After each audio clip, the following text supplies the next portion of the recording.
This podcast is brought to you by Vincero Watches. I always said I'm not a watch guy. I had like one watch, but I also said I was not a sneaker guy until I got into buying sneakers, and I found it fun to go into my closet and go, I wonder what shoes I'm going to wear. Now I'm doing that with watches, and it's a blast. I am wearing, they were nice enough to send me two watches, the Chrono S Rose Gold and this Bellwether white and blue nonstop.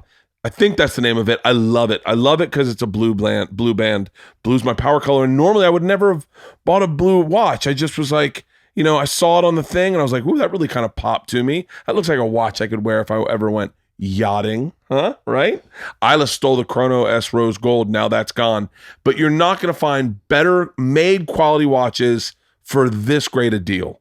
Go to vincerowatches.com/Bert and use my promo code Bert to get 15% off. That is VINCERO watches.com/Bert to get 15% off. Use the promo code Bert. And you can see my top picks. I have a bunch. Like I said, I got the Chrono S Rose Gold and this Bellwether, I think blue and white nonstop. I think that's what it's called. But, they've got fantastic watches. You're not going to find this great a deal anywhere. So go to vincerowatches.com/Bert. Use the promo code Bert to get 15% off and treat yourself to a new watch game, huh? Thank you, Vincero. Let's start the podcast.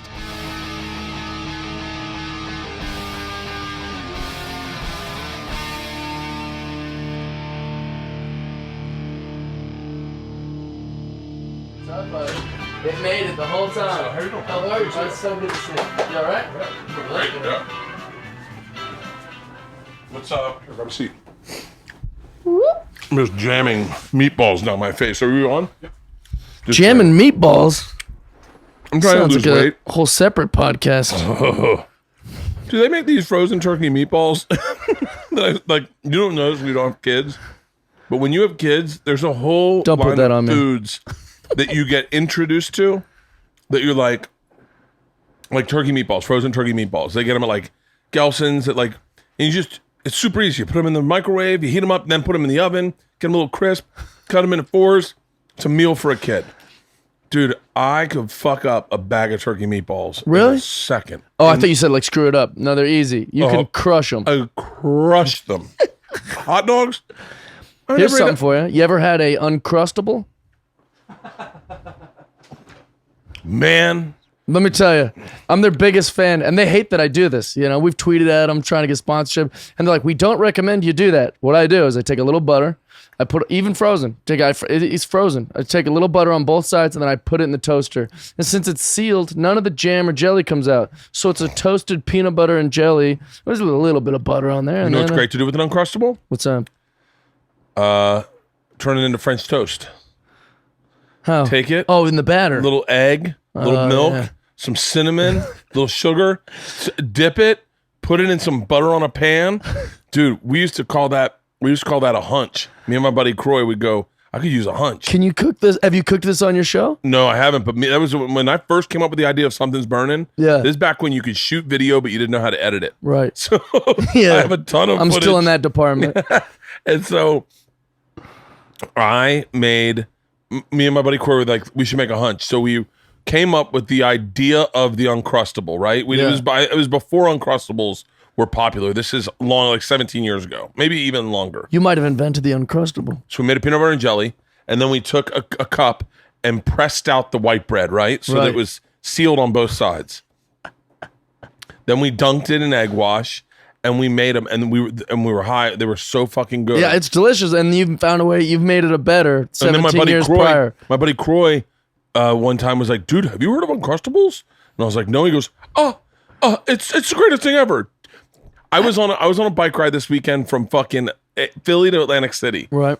and I'm at mile 34. It's like I'm ready to give up. I'm so fucking done. I don't want to be on this bike ride anymore. Right. I have another 33 miles to go, and it's in the wind. I'm so miserable.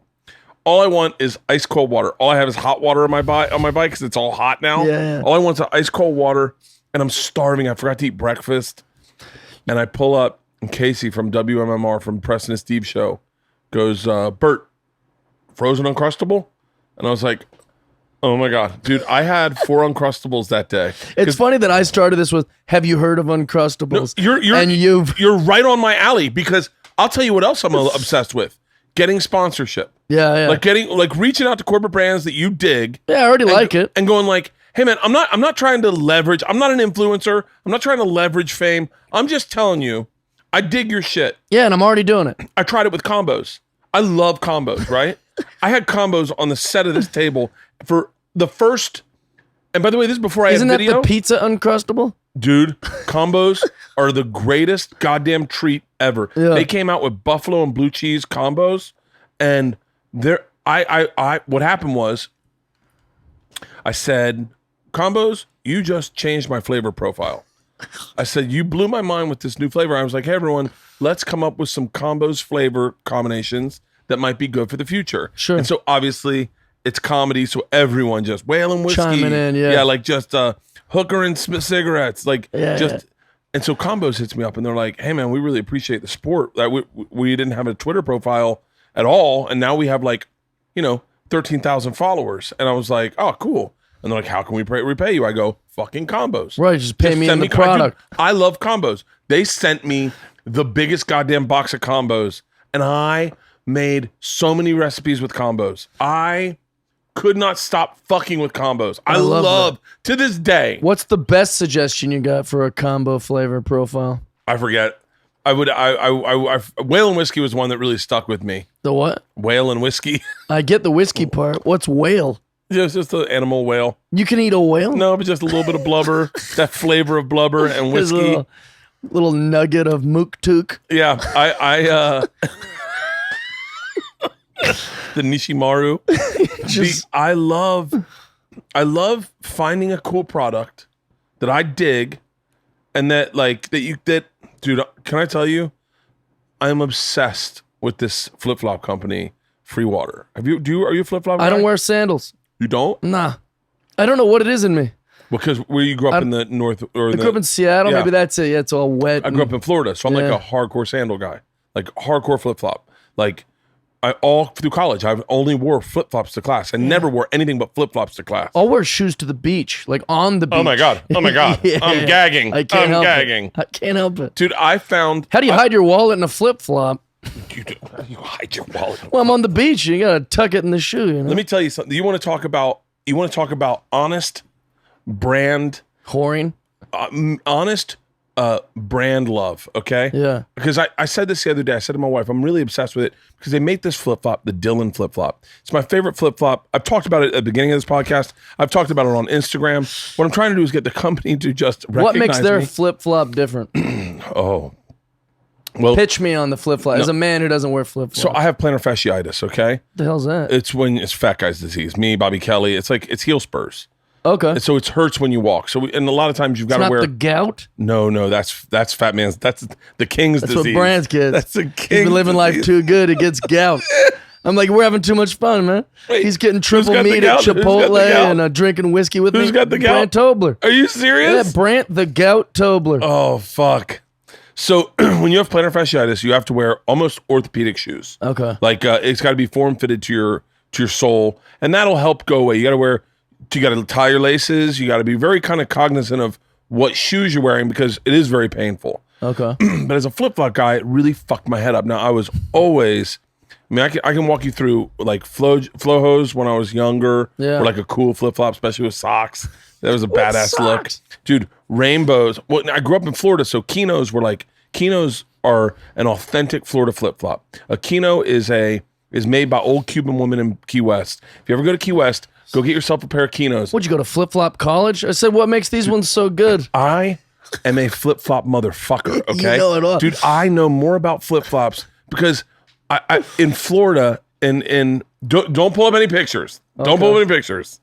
Can you pull up a picture of a Kino, though? A Kino? Yeah, Kino flip-flop. So Kino was a flip-flop that meant you were in the know. You knew how to... your flip-flop was a representation of how you leisured. Okay, far one, second row, far to the left. What are you doing? Is it that pink one? No. Do you see those ones up top? Those are women's up top. And then on the bottom, see that one right there? That brown one? Yeah. That is a man's Kino. It looks That's expensive. the men's Lily. Is it no, expensive? they're like fucking $5. What? They're $5, Yeah, but it looks like a nice, like somebody would be at like Soho House wearing those things. exactly, Yeah. right? Exactly, but they're $5. They're authentic. They're made by old Cuban women, and it's all recycled leather. It's not even leather; it's pleather and recycled tires. And so they make them. Nice. They make them right in front of you. And if you sometimes you can go in and request different color patterns, but it's in Key West. So anyone who goes to Key West gets a pair of Kinos. If you're a Florida kid, if you're just some kid from fucking Michigan and you're vacationing, you don't fucking know shit. You don't, and that's what separates us from them. When I was a kid, that's what separated us from them. Yeah. Was that we had Kinos and they were wearing reefs. Yeah, Who yeah, the fuck wears a reef? What is that? Some Denver hillbilly river stuff? A We don't reef? need that. Did you get that at Target? Yeah. The fuck, You better be a woman with biceps wearing that. dude? A reef? A reef? Are you a lesbian finishing a softball tournament? Yeah, what's and you happening couldn't? here? What the fuck, dude? So Kinos were the shit, right? Now, we go down to Key West. I have plantar fasciitis, and by the way, I had transitioned into rainbows for a while. Rainbows are a really great flip flop, but you got to earn your rainbow. You got to earn your rainbow because it takes a while to break a rainbow in. Okay. Like it really does. They come really stiff. I've seen those. I think my mom, that's when they're called thongs and stuff. You are so from Seattle. You have no fucking idea. That's what we called them, thongs. Yeah. And my mom, and then when we got older, my mom's like, have you seen my thongs? And we're like, Mom, you can't talk like that anymore. It's disgusting. So I love flip flops. I love flip flops, and so I tried to get a pair of Kinos, but they hurt my feet. Birkenstocks hurt my feet. Rainbows hurt my feet. I couldn't wear any flip flops, and I was almost at a loss because I had plantar fasciitis. I wanted something comfortable but light. Like you look at like the ones that are what are the flip flops that all the old men wear? The Akulas. It's like they're like a heavy flip flop, and Never seen that. and they've got like the rocks tattoos written on the heels of them. I've It's never like heard of this. Hawaiian tattoos. So I go to Valsurf, and I'm like, I tell the guy, oh, I'm lost. The rocks tattoos. Like the rocks tattoos on his chest. Those. What are the name of those flip flops? And so It's like a Polynesian. type in flip flop on Amazon, and then type most expensive. It's those. We're so They're rich similar. men's flip flops. Like the Polynesian tribal tattoo. We Yeah. just call the rocks. the rocks. You know the thing tattoos. the rock has on him? So I go to Valsurf's, my skate shop, my surf shop, my snowboard shop, Yeah. and I tell those guys are so fucking helpful. Yeah. Especially if they see you a couple times, they know you're local. And I tell them, I say, I'm at a loss for flip flops. I'm really lost. I don't know what to do. Yeah. I can't wear the rubber ones. I can't wear. I have tactile issues. It needs to be leather. I need a lost soft for leather. I flip-flops. can't have a heavy flip flop. A heavy flip flop feels like my foot's doing too much work. So I can't wear these Akulas or whatever they're called. I forget what the name is. These are the most expensive flip-flops. No, it's not them. And so I said I can't buy rainbows because quite honestly, I don't have the time to break them in. Yeah. Like I don't have time to earn a great flip flop. I need something good now. I need something good now. And the guy goes, "Can I tell you about a company called Free Water?" And I go, "Yeah." By the way, it's like I'm being sold to Scientology. I go, "Yeah, I'd love to." And he Have you goes, considered a relationship with a Yeah. little company outside? He goes, "These are two guys. There were two designers from two different companies, two different like Patagonia or Rainbow. They worked at brand companies, Yeah. making brands, and they decided to start their own company. And they do this. They make this flip flop. It's a really comfortable flip flop. We all wear them, but more importantly, for every pair every cent they earn, they make free drinking water in Kenya. I go, cool. So I go, let me see them. So I look at them, and they look good. They look good. That's important, right? That's the first thing. So then I try on by happenstance the men's Dylan flip flop. I put it on, and it forms to the bottom of my foot. It creates an arch, and it's really light, and it's really comfortable, and it's really soft leather. I go, I'm gonna try these. I put those on. Jeff, I swear to God, I have 4 pairs that I interchange because I don't want to wear one out because I'm afraid of losing them because they Right. stopped making them. It's like your Jordans. You keeping them clean. You have keeping no them idea fresh. when you started talking about Uncrustables. This is where my heart is resting right now. Yeah. So I fucking have been trying to start a grassroots campaign by myself to get this massive company to simply bring back one line of flip flop that they have discontinued for some fucking odd reason. Do you? Oh wait, they discontinued. I missed that part of the story. They discontinued them. Yeah. So now, by the way, you would hear not not a peep out of me if they just made this flip flop. And all I want them to do, I don't like. I've said this. I bet there's some warehouse somewhere with boxes of these things. If they close the company, I've looked everywhere. I've asked my fans to look, help me find them. A size 12 men's Dylan flip flop. I don't care what color it is. There's 2 different color patterns. Obviously, I'd like the dark brown because I have 4 pairs of dark brown. But like mine are, one's covered in blood, one has a nail in it that I can't get out. God. Like I love these. They're so comfortable. What happens is you know, when I say earn a flip-flop, meaning it fits your foot, it feels comfortable, it feels like you're not even wearing anything, you earn this flip-flop very quickly. It fits to your foot so quickly that you're like, God damn, man, it really this becomes is what Jesus would wear. It becomes your... Because he's walking around a lot, you know, that guy. You know, I swear to God, I'm trying to get any traction from this company just to reach out to them so that I will pay for production. I will make... It can't be whatever it too much. Oh yeah, just like I make merch. I put like a branding, like the machine. And I'll cut them in on it. Yeah. I just want a pair for myself. Yeah. What I want to do is buy 10 pairs. When I find a favorite shoe, are you like this? If I find a good running shoe, absolutely. I buy fucking 10 pairs. I'm a creature of habit that way. I'm a creature of habit like a motherfucker. Casual Industries. This is a company that's from up in Seattle. Dude. I have 4 of these. Bought 3, and then they sent me one for some reason because I guess it didn't fit me right. I'm not a real fashionable James guy. Purse. Oh, This really? shirt, James Purse. I love this. These I buy the same color because I love these shirts. I'm trying to think what other things I do like that. I go to the same restaurants. I go to like Hugo's like every day for lunch. Oh my God, dude. Are you fucking shitting me? Yeah. Let me tell you something. I swear to God, if I started a company, 32-ounce styrofoam cups. Yeah. I love 32-ounce styrofoam But cups. it works for you, and so you do it all the time. Dude, there's another company. Like, if we're really being honest about this, there's another company called MIIR. They make thermoses. Now, listen, I would never trash any of these companies, but Tommy gave me one of their thermoses when we were doing the first show. I don't know if this is just so funny to me because I'm high, but I fucking love these your conversations. passion for He gave me our one. passion for products. Yeah, but when you find a product you love, Oh yeah, and when you find that they change the product, that's annoying. that's when you go, whoa. Yeah, hey. You were doing it right. What the fuck are you doing? Why are you trying to grow? By the way, Free Water makes a bunch of other great flip-flops. I own a ton of flip-flops from Free Water, but the point is, that men's Dylan flip-flop was so great. Right. I need that flip-flop.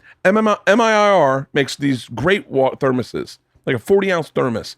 Tommy got me one, and it would keep your water cold for like 3 fucking days. I have a cup I use, and I've used it forever. I have, like I said, I'm such a creature of habit too. So like, I wear Cool Water every day since 2001, baby. For real? Yeah, and I just can't wear I cologne. buy in stock or like. But I wear the same deodorant. But there's I've been on the same deodorant. Old for like, Spice, Cool Water. That's my. I'm Old Spice. I'm Old Spice Fiji. Well, what's the cup I use? It's a cup from it's like Florida company too. Is it a Tervis tumbler? Tervis. Yeah. Tervis tumblers are fucking amazing. Yeah. Tervis tumblers are fucking amazing. The only thing that's changed is the team. So it used to say Sonics, and then now I've got a Lakers one, and that's it. Dude, I need the Tervis same tumbler. I had a cup. Florida State Tervis tumbler. I had a fucking PGA. Yeah. I had one from Beth Page from the 2002 the best. Fucking championships because I got it there. Dude, Yeah. Tervis tumblers. Don't change it, Tervis. We're Dude, happy. Especially the 32-ounce Tervis tumbler Yeah. where it's skinny then wider, And so it's it got, fits you in can your see car. it's got a clear inside. Dude, I just had one in the. I love great brands. Hey, that's what's beauty of the internet. You can get anything you want now. Keep Dude. these going, brands. Dude, this is my favorite thing. Especially when, like, you know who's fun to do this with? Who's that? Todd Glass. Oh man, 'Cause he Todd loves Glass- stuff.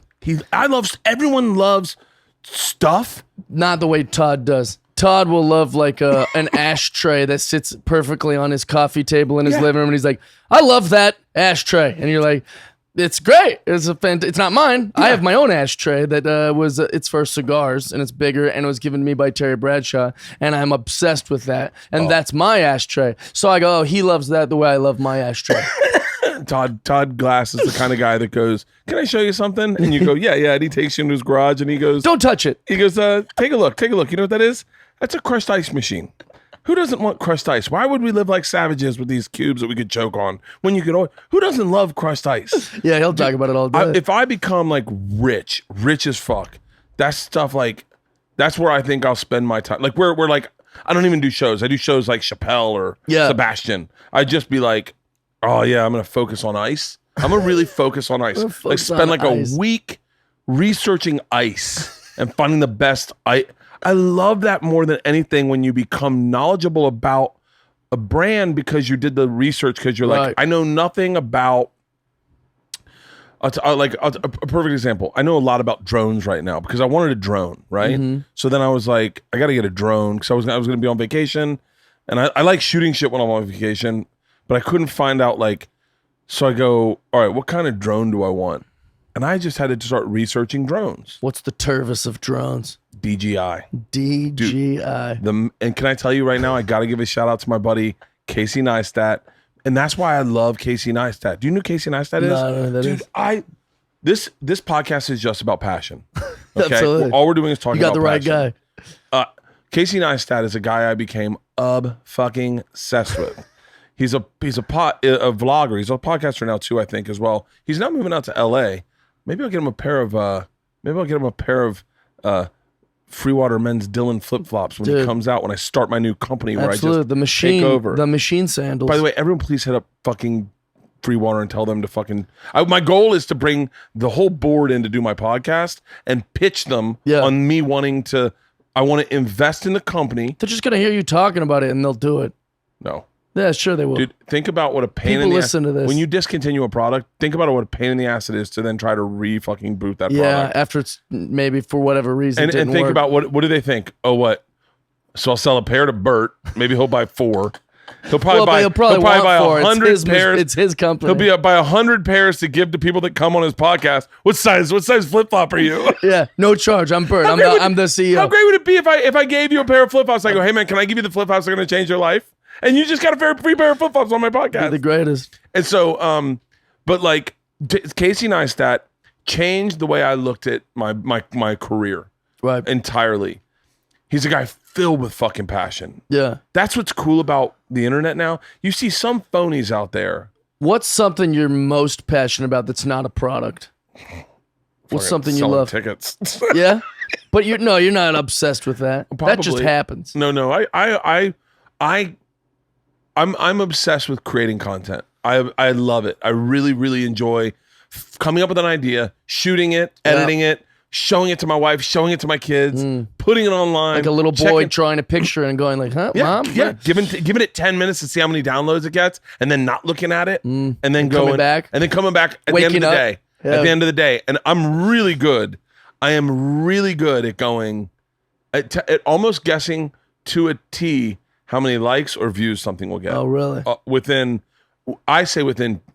2,000. Really? I can go 100 fucking %, but like I really enjoy it. So that's the other thing. So I'll tell you why I enjoy it.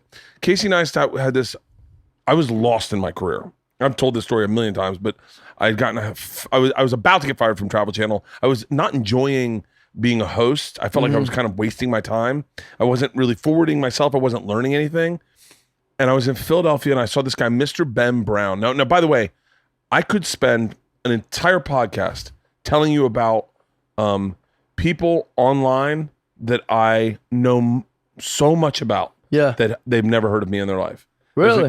There's a guy, Brody Moss, who lives in Exmouth in Australia. All he does is fucking deep spearfish for crayfish all day. I know so much about him and his nan and his pop and his brother Jackson and his dog Strata and his girlfriend with the weird name that I can't really pronounce. Dude, I know so much about that guy. I've deep dived him. But Casey Neistat was the first guy.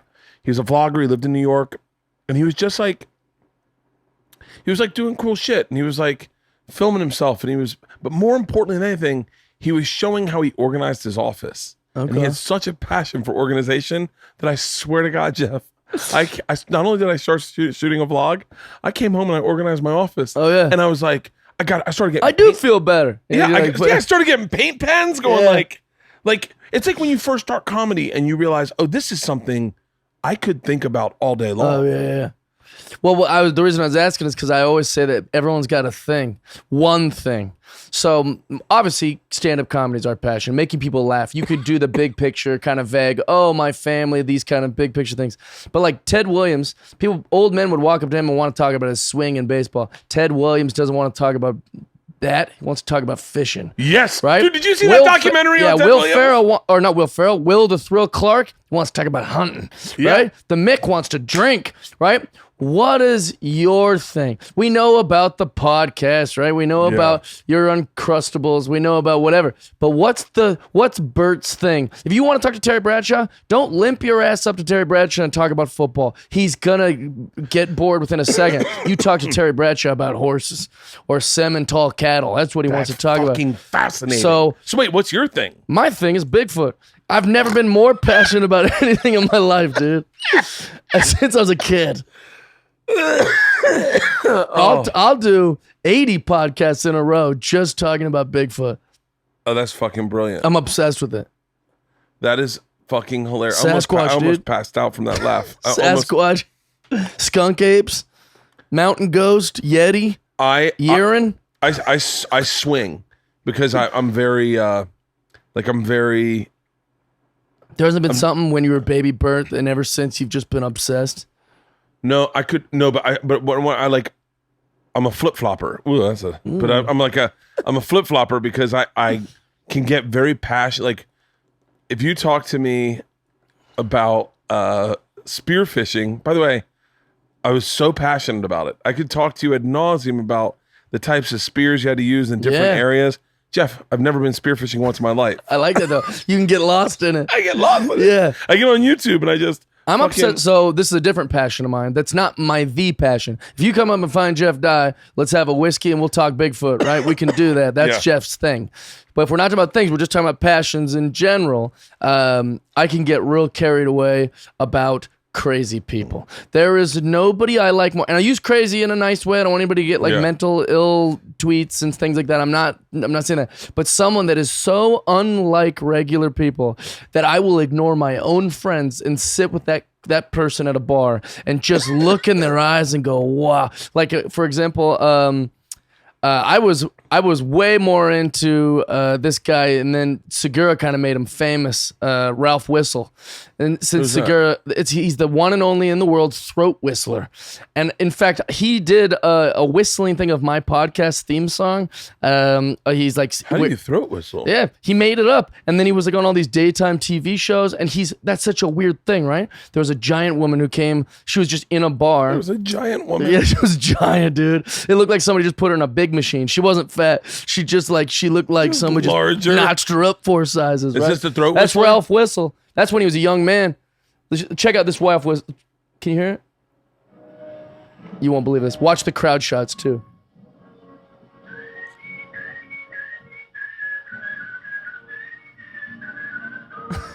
Show him now though. Do Ralph Whistle 2019.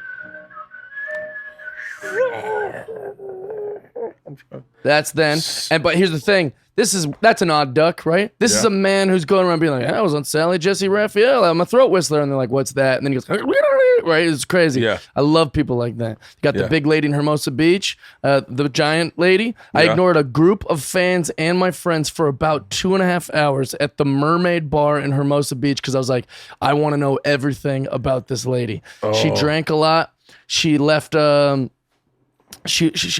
She didn't come to my show. She was just at the bar trying to get free drinks from people. And I said, well, how did you find yourself here? And she's just spilling all this information. She's like, oh, I'm actually a pro sports player from Australia. And I met a guy on Instagram, so I flew out here to meet him. And then he kicked me out of his house, so I don't have anywhere to stay for 2 weeks. And so I've just been like, looking at local motels and stuff. And I was like, wait, why did he kick you out? And she goes, well, we got into a little bit of a fight there, a little bit of it. And he was like some lineman from like USC, so he's a big dude too, Yeah. And then she goes, but I did get to ride in a cop car. And I was like, what? He kicked you out and you rode in it, the cops were called. It was this whole thing. That's just one crazy person. Z-Dog from Utah. He's a Utah sports fan. Like he's of the Utah Jazz. Wait, hold on. Can I bring up a crazy person? Oh, by the way, I love crazy people. When I say crazy, I mean that with affection. Me too. I'm obsessed with this guy. Obsessed. I hope to God you know him so that you go, oh my God, I love that guy. Not only am I obsessed with him, my daughters are now obsessed with him, and we quote him. He only has a few words that he speaks. Okay. I wonder if you can guess who this is. He only has a sentence that he speaks. It's the same sentence every time he performs. Oh, hamburger. No. Oh, wait, he performs. Sorry. Yeah. Because he couldn't be. That's just his catchphrase. That's not the only. He's an internet guy. Says. He recently got hurt with a groin injury and had to stop performing, but he's back. I don't know who this is. Have you never heard of Superhuman? No. Oh my god! Oh my god! What's Oh my Superhuman? god! Oh my So god! I'm excited. about to introduce you to your favorite thing you're ever gonna see in He's your a crazy entire life. person, right? I love crazies. It's arguable, Okay. but I think I'm only saying that in defense that I would love to have him on the podcast. Oh, heck yeah. I would love to have him on the podcast. I would love to make a movie about this guy. Oh, wow. I'm not even joking. What's his Okay, deal? Superhuman. Can you pull up Superhuman? I think it's Superhuman 1, 2, 3. This is for juggalos and juggalettes. Don't try this at home. Boop boop. I hope you enjoy this. Oh, I know exactly who these guys are. Wait, is Today I'm gonna jump onto a microwave. This Oh. is for juggalos and juggalettes. Don't try this at home. Boop boop. I hope you like this. Fuck this shit. Oh my god. I've never My seen daughters and I were doing it all in Alabama. We'd jump off the dock and go. My daughter would go, "This is for juggalos and juggalettes. Don't try this at home. I hope you like this." Boop boop. And you guys tried it at home. You've never, Halston, how the fuck are you not already pulling this up? Superhuman microwave. Superhuman microwave.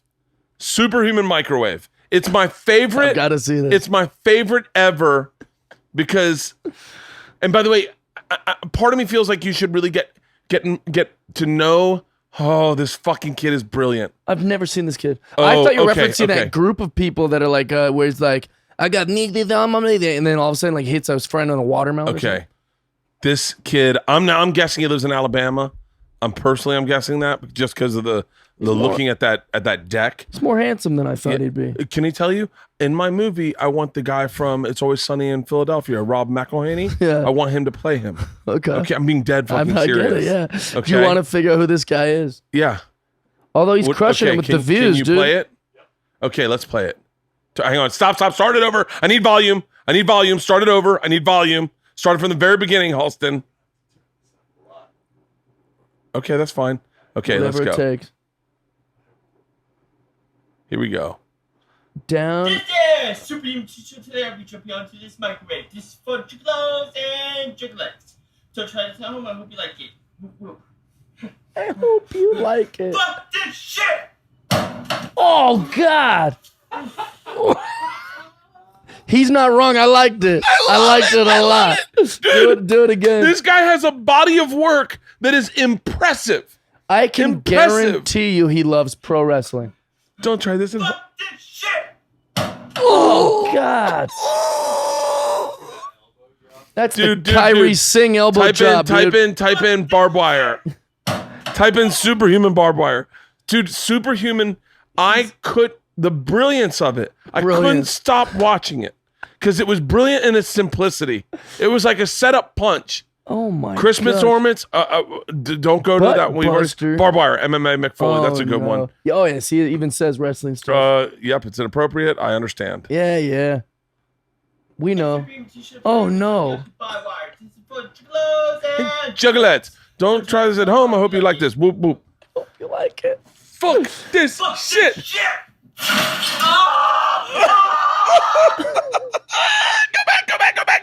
Go back. There's a better barbed wire one where he fucking rolls over and his face. By the way, I've never seen By the way, you ready anybody- for this? You ready for this? His mom shoots all these. I've never Front seen, flip over the barbed Bert, wire. I've never seen anyone say, like something like, I don't give a fuck this shit. And then he's like, hope you like it. Watch this one. Bye wire. This is for juggalos and Juggalettes. Don't try this at home. I hope you like this. Whoop whoop. Oh, gosh. Fuck. Fuck this shit!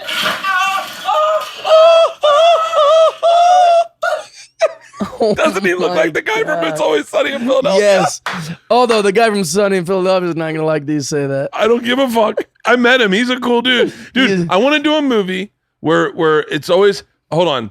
You There's wanna some get of to know some this of them- guy? By the way, you can tell when he's like, have you ever been like, Jeff, have you ever been on your phone? Don't play anything yet. I want to be a part of this. Getting choke slammed onto, but Have it's you all ever- wrestling moves. Have It's you amazing. ever have you ever been on your phone where you're like, I should post something. I haven't really posted in a while. Yeah. And you're like kind of stretching. You're like, Yeah. hey guys. And you're like, wasn't that good? He's got a series of those videos where it's like, I should post something, but my fucking back really hurts. So he's like, this is superhuman. Today I'm going to ride my scooter into a bush. Oh, no. But then I, as a comic, I know what would make that funnier. You want to punch up Superhuman? I want to punch it up so bad. I want to be part of his writing team. Yeah. I want to come in. I think you might be the only one on his writing and do a team. series with them. I want to do a movie. Here's my movie pitch for Superhuman. Okay, Rob McElhenney plays this. Obviously, we start off very organically of how Superhuman gets his fame. Bunch of comics find it absolutely hilarious that he's jumping onto things. But what happens is we find out that Superhuman is the ultimate rope-a-dope in that he can go into a bank and you can't hurt him. He just can take a punch better than anyone. So it basically, he is superhuman. It's Fatty Arbuckle. It's Jackass. It's a kid getting the shit beaten out of him left and fucking right and saving the day. This kid could be a WWE manager tomorrow. I wish he would. They would let him. I want the best for him. Yeah. I'm not even. He's obviously obsessed with pro wrestling. And the fucking and he's a crazy person. You're right, and I love him, and I love all crazy people. And the insane clown and posse. ICP, which is a huge wrestling fan. This is for juggalos and juggalettes. Don't try this at home. Whoop whoop. I hope you like this. I hope you like it's my favorite part. No, but I'm saying we should like start a campaign to get this dude to be. I would like him to be an actual WWE manager. I just want him to be a millionaire. Yeah. This is what I would like to do. I would like to start.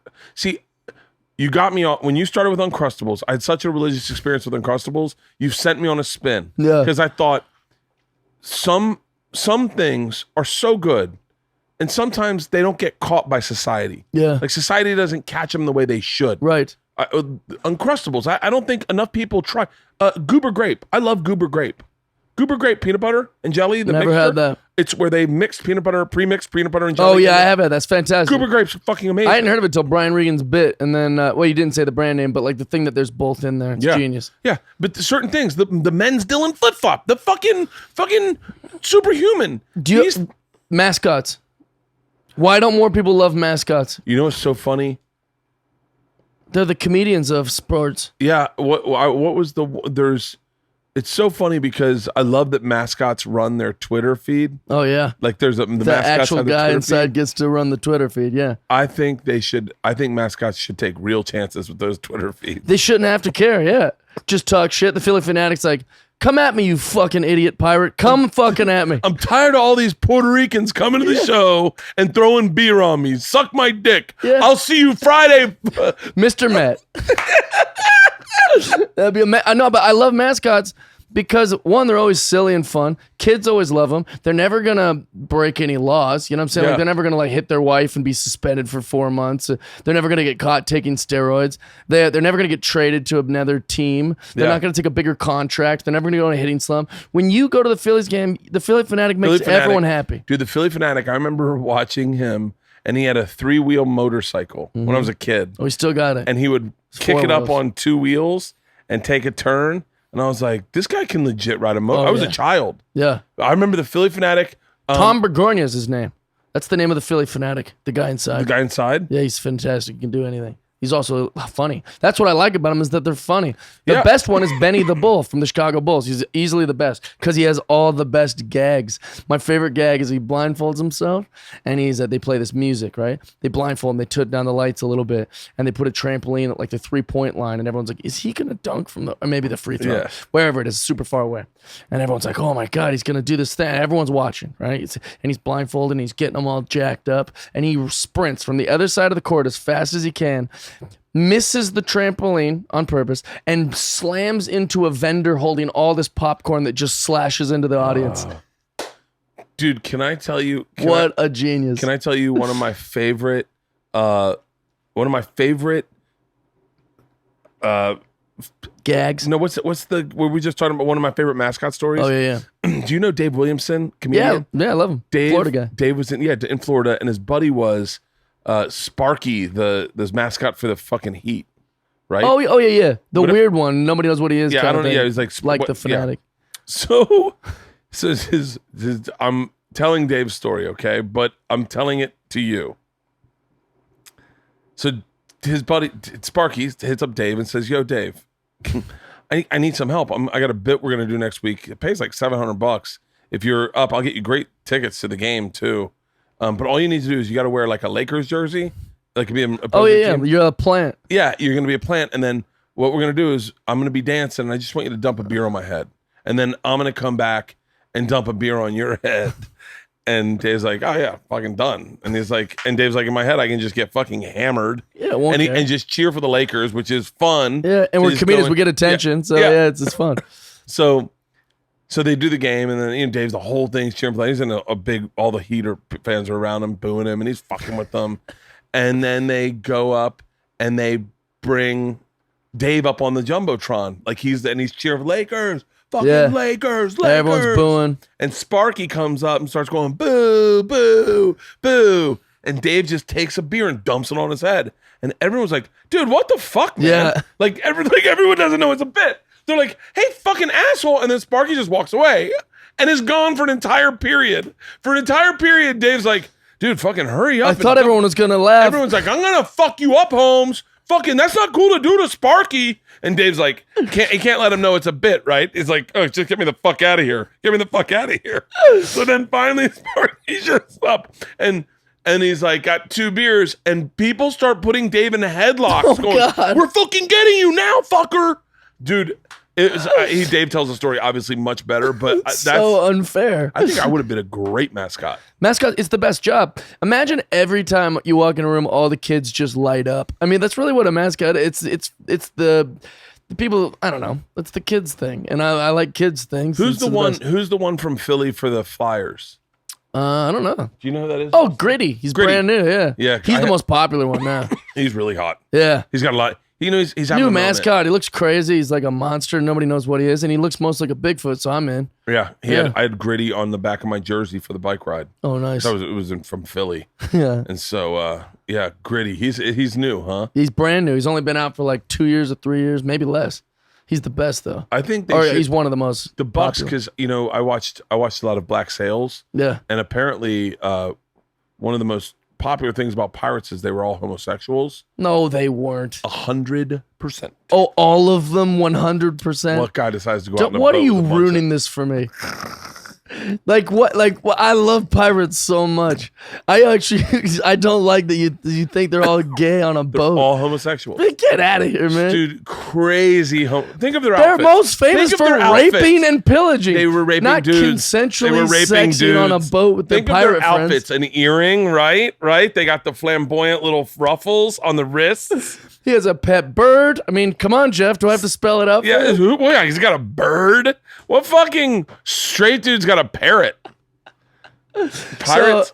What it was in Black Sails, one of the lead characters was gay, and that came out, and then all of a sudden, like the internet started defending. Yeah. A lot of pirates were just gay men looking for solace in life because they couldn't find solace, at home because it was against the religion, but on the sea they could just fucking suck and. And listen, I don't want to sound like I'm scoffing at the gay community, but pirates are like a childlike thing for me, who are like singing together and smashing glasses, and then that night they rape and pillage. That's what I'm into. It's amazing how crime. It's amazing how we just overlook the rape with the whole Me Too thing. Yeah. We're like, we still allow pirates. We need to cancel pirates. Yeah, cancel them. They're up to no good. Dude, did you hear what Mario Lopez said today? No. Oh my God. It's so. I'm at the point now where I just go, huh. I just go, this is great. I'm a comedian. I don't care about any of this stuff. Yeah, Mario Lopez basically went, I don't know who in the fucking world ever told him to go on a conservative talk show. Oh, no. So he goes on a conservative internet fucking podcast, and they're like, what do you think about transgender children? Yeah. And I understand what Mario Lopez was thinking. Yeah. I can hear the thoughts. Is he going to lose work? He doesn't. Oh, no. He doesn't. He just doesn't. He's not a guy that puts his own words together often. Right. Like he's never. Yeah, they should have asked him that and then gave him a prompter. Yeah. And then let him read off of it. Sure. That's what he does. Mario Lopez has never been one to use his own words and his own thoughts together ever in his entire career. He's got a very beautiful wife, but he's always seemed kind of piratey to me. A little, Like he comes off that way. He said I would be paraphrasing, and I think it would be irresponsible to paraphrase, but I'll just give you a broad stroke, is that he's not for it. Okay? Oh, here we go. Is this what it is? This is what he said exactly.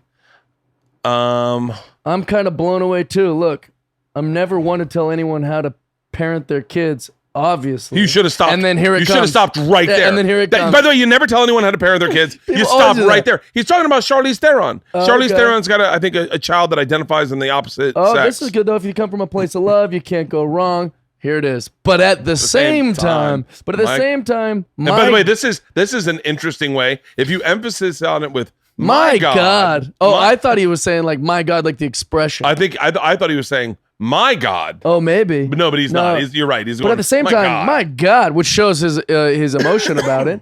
If you're 3 years old and you're saying you're feeling a certain way, or you think you're a boy or girl, or whatever the case may be, I just think it's dangerous as a parent to make this determination then. Well, okay, then you're going to be a boy or girl, whatever the case may be. It's sort of alarming, and my gosh, and now it's got downgraded to gosh. I just think about the repercussions later on. First of all, I will say I understand what he's saying. I understand that there are some parents that are giving their children hormones at a very young age to help them transition. Right. I don't really have. By the way, I don't have 2 cents about that because it's not my kid. And if I had to deal with it, if it was my kid and I had to deal with it, I would be like, I don't know how I'd handle it.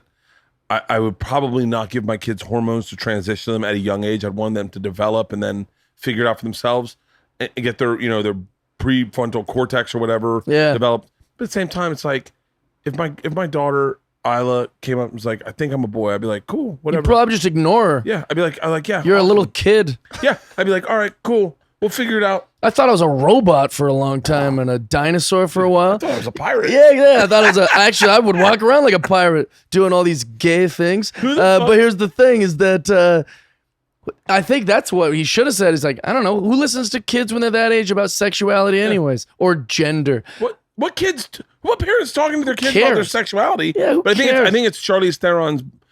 You ever asked a 5-year-old like, hey, you got a girlfriend yet? They're like, ew, I don't. Yeah. You're like, that's like they don't. That's an adult thing. I think I don't know what to think honestly because I'm always shocked at how much people care. But what's crazy is you know me. You've had last time I was on the. I don't give a fuck. I'll say whatever. I'll shoot on Barry Katz. I'll talk about. Do you know what I'm saying? Like, I don't. If your kid is 5 years old and says, "Mommy, I think I'm a girl now," I'd be like, "Get the fuck out of the living room. Who cares?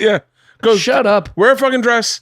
I'll see you at dinner. Do what you want. I don't give a shit." What's crazy is, I mean, and there's a lot of people that have very, very passionate views about that, but I think when it's your child, you probably have different views. But what's even more insane is that like he issued an apology today. Okay, first of all, I thought that was pretty vanilla. I thought I was gonna read some good stuff. You know, he issued an apology today saying, well, I didn't realize the words and harms that. And I am so remorseful. But first of all, he's not sorry. He's not sorry. He still believes that way. Absolutely. And just let him believe that way. Like who gives a fuck? Like why can't he think that? Yeah, he's just a fucking idiot. He's allowed to think. He's Mario Lopez. Yeah, he's allowed to think. What did you think? What did you think he was gonna think? Yeah. Like that's what blows me away. It wasn't is like racist. It wasn't. They demand apology, violent. but his apology doesn't. It doesn't even matter.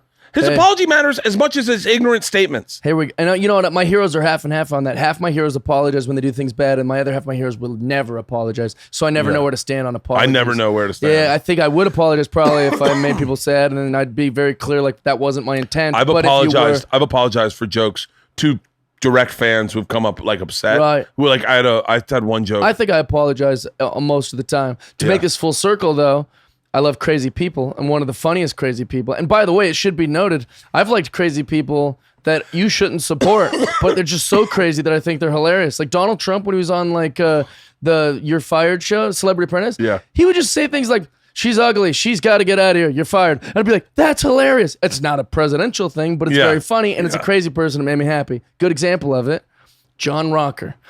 Pull up what John Rocker said that got him in trouble the first time with the Atlanta Braves, which is who Kenny Powers based that whole show off of. Yeah. Is like John Rocker, this one pitcher that had a great fastball. But then read what he said because like what Mario just said, he got in trouble for that, right? Yeah. We all heard it. Pretty boring. Right? Pretty boring stuff. Yeah. You have to be the most Shiite liberal to care about what you just heard at all. That didn't ruffle. I would turn and read it out loud thinking, this will be interesting. Yeah. It was pretty boring. Pretty boring shit. Can you pull up what John Rocker said? So I tried to paraphrase it to my friend Randy because I was drunk and I was like, you won't believe what John Rocker said. He said like, oh, have you ever rode the A train? You're next to some kid with a mohawk and some black kid over here. I paraphrased it so church version. What he actually said, we brought it up and read the exact What did he thing. actually say? It's phenomenal. Wait, pull it up. It's here. It is. Where is it? Oh, here. The biggest thing I don't like about New York are the foreigners. I'm not a very big fan of foreigners. You can walk an entire block in Times Square and not hear anybody speaking English. Asians, Koreans, Vietnamese, Indians, Russians, Spanish people, and everything up there. How the hell did they get in this country? Right? But it gets worse. That gets worse. Yep, yeah, it gets way worse. Where's the other one about the A train? It's my favorite. Mets fans. They asked him about playing in New York. Where is it? It's got to be. The subway one is the best one. There it is. Mets fans. Where is it? He called his bullpen catcher a fat monkey once, which is like hilarious to me. Mexican guy. Yeah, that's not it though. Calls an overweight black teammate. I'm not racist or prejudiced, he says with an apparent conviction. Yeah, certain people bother me. That's a crazy person right there to call a guy a fat monkey and then say like, I ain't racist or nothing. Dude, you just said you don't like foreigners. Where's the A train? I got to see the A train. The one about the subway is phenomenal. Keep going, Halston. It's so crazy, man. I got offered to do coke with him really? I invite him to my shows every time I'm in Atlanta because I love crazy people. I don't agree with any of it, but it's hilarious. Go up to the top. You got to find it for us, Halston, would you? It's really great. And then I remember when it happened, Colin Quinn on SNL was like, all this proves is that he actually rode the A train.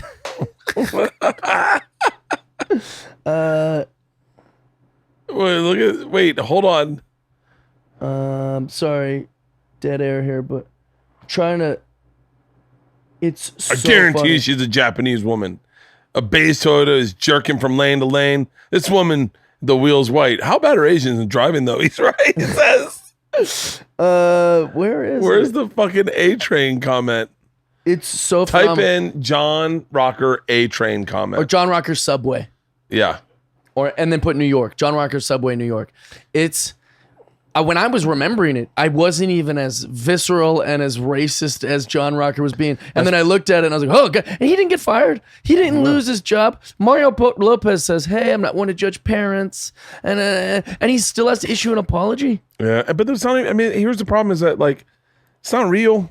Yeah, it's like it's not like all of a sudden in a day he was like, "Wow, man, I really learned a lot." Yeah, it's like so why ask him to do the apology? Just be like, he's a fucking idiot. Or he's not even a fucking idiot. What he said is really not that edgy or offensive. It's not or that weird. offensive. Well, I think what he was saying, I think there was probably a little more to it. But what he was saying was like, I think of the repercussions if you allow your child to choose its gender. Yeah, and you're like, well, we're kind of our whole thing is like, by the way, it's such a minuscule part of the population. It's 0.6% of our population is transgendered. So it's such a small amount, but a very vocal amount that when you do fuck with them, but I mean, look at Chappelle. Chappelle trashed them.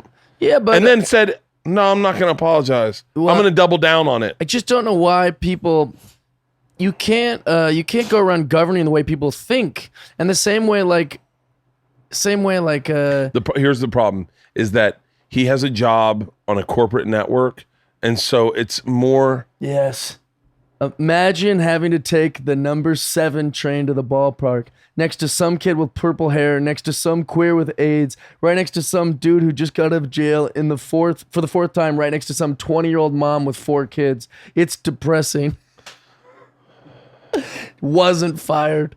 That's insanity. The whole point is to double down. I can't believe it. Once it becomes your thing, they just go, all right, which is kind of what's happening with our current president. It's like 100%. Yeah, like they're like, he says stuff like that every day, and you're like, but what? We're just still allowing it. I want to vote for Buttigieg or Kamala. I want to vote. I don't vote, dude. I want to vote for Buttigieg. I think I'm saying his name in the primaries, just so that he runs against Trump. So that at one point Trump goes, "We can't have a gay president." Yeah, exactly. Come on, guys, you're gonna vote for a gay? It's illegal in Saudi Arabia. He's gonna kill him in Saudi Arabia. He'll say anything. He'll say that. Dude, I never thought we'd have a president who says anything. anything. He's like, yeah, I was a first Anything. responder, and then like literally jump cut to a year later, he's like, I was there. I wasn't a first responder, but I was there. You're like, you flip flopped on your own. It's phenomenal. When he made fun of the reporter with Oh yeah, with the bottle of water and the. by the way, do you know who that? He was making fun of someone for being sweaty and like splashed a bottle of water and called him like. No. I think the guy has cerebral palsy. Oh, and he made fun of him, just like it was 1982. Do you know what's crazy? Did you see Andy Cohen and the black guy from Kimmy runs the universe or whatever? No, Kimmy Schmidt or whatever. Kimmy Schmidt, yeah. So Andy, this is what I find fascinating. Because I do get intrigued by outrage. I get intrigued by it. I have no time for it. Andy I actually Cohen, just ignore it. I by the way, I've been off Twitter. Pretend like it doesn't happen. I've been off Twitter, so I've been like, whatever, but I get on Google News, and I think Google News goes, you know what really sent Bert through the roof? Check this out. Because I love Eddie Murphy. Eddie Murphy's first specials, fucking tough to sit through now. Really? You mean talking about Raw? Dude, when he opens up, and he's making fun of gay people a lot. Not even while he's dressed really gay. Yeah. By the way, not even making he's dressed gayer than a pirate. not even making fun of gay. It just opens up with, I don't like faggots. Oh my gosh, I don't remember that. Oh, are you serious? No, I don't remember that. See if you can find faggots be looking at your ass. Give me look at my ass, fuck around, give me AIDS or some shit. That's the beginning of his thing. So he goes, I turn my ass quick. Oh, so I don't get AIDS from one of these faggots. Hey, can we talk about this? Maybe this will be interesting. Maybe I shouldn't, but I've heard from black comedians that like you don't do no gay shit. Like even now in 2019, they'll be like, yeah, if you're gonna go out there and like perform, like don't do no gay shit. What do you mean? And I was like no jokes about gay stuff. Like he's like, they're not gonna go for it. And I won't name the comics names, but he's like, if it's a black room, man, you ain't gonna go out there and talk about pro-gay. Yeah, you can't say nothing like that. I can imagine that. I mean, but why? Well, I think. I mean, this is a generalization that I'm sure I could get in trouble for, but I think it's pretty common knowledge that black culture is pretty heavy in the church, and the church has always been pretty anti-gay in the Bible, and so it was. I mean, that's the whole thing that Kevin Hart got in trouble for. Is like the black community has not been the most forgiving for gay lifestyle, especially out of men and out of women. But Miss Pat talked about it ad nauseum on Rogan's podcast. And was like, she has a gay daughter, and she was like, "Look, I don't mean to sound like an asshole, but we don't fuck with gay people in black." So it's real and it's out there. People talk about it. It's very. I mean, yeah, I think that. When he told me that, I just thought I was drunk, and I just thought he was being like, just trying to mess with my act a little bit. No. That I mean, by the way, I would never change my act just simply because it's a black audience and think, oh, black people don't like gay people. That's what he told me to do. He was coaching me, man. Fuck that guy. But I will say that. Did you ever see Empire? Because Empire's with Terrence Howard, one of the characters is gay. Jesse Smollett. Oh, okay. His character was gay, and in the first episode,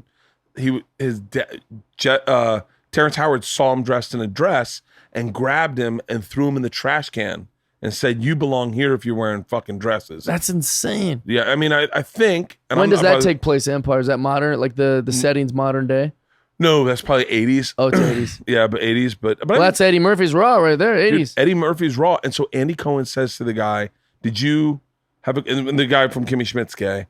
And he's like, you just worked with Eddie Murphy. And you can tell Andy Cohen's going at this. Andy Cohen was gay when Eddie Murphy's act was out. But he was in the closet. Yeah. So he says he was traumatized by it. Yeah. I can imagine. People change, man. Didn't Eddie Murphy have sex with a dude? I think he did. Yeah, he got arrested for it. Pretty much got busted. Hey, he was like, by the way, and skated right past that. Yeah. No one brought it up at all. You can't. Andy's still trauma. He had sex with a dude.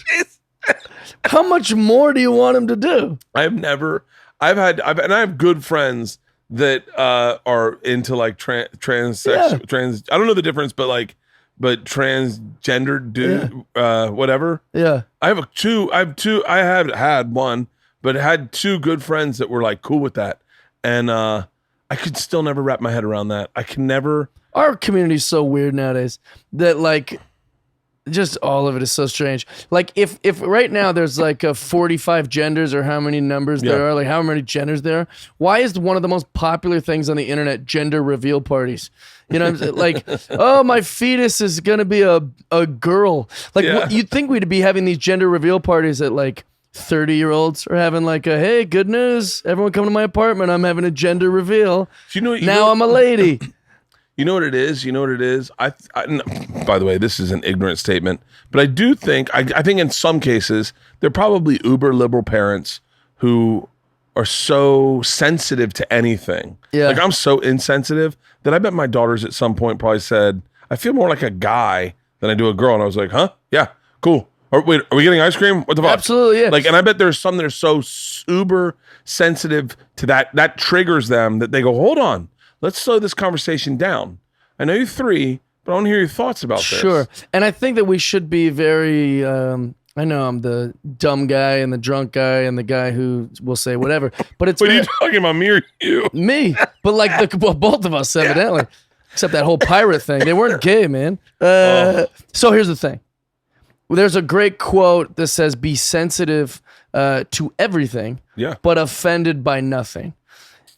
And those have to coexist. I think I'm there. There's a big difference between, cancel culture, this is wrong, he's an idiot, get rid of Kevin Hart, blah, blah, blah, blah, blah, as opposed to teaching people.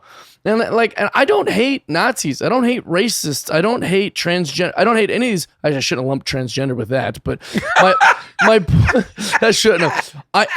We've got to.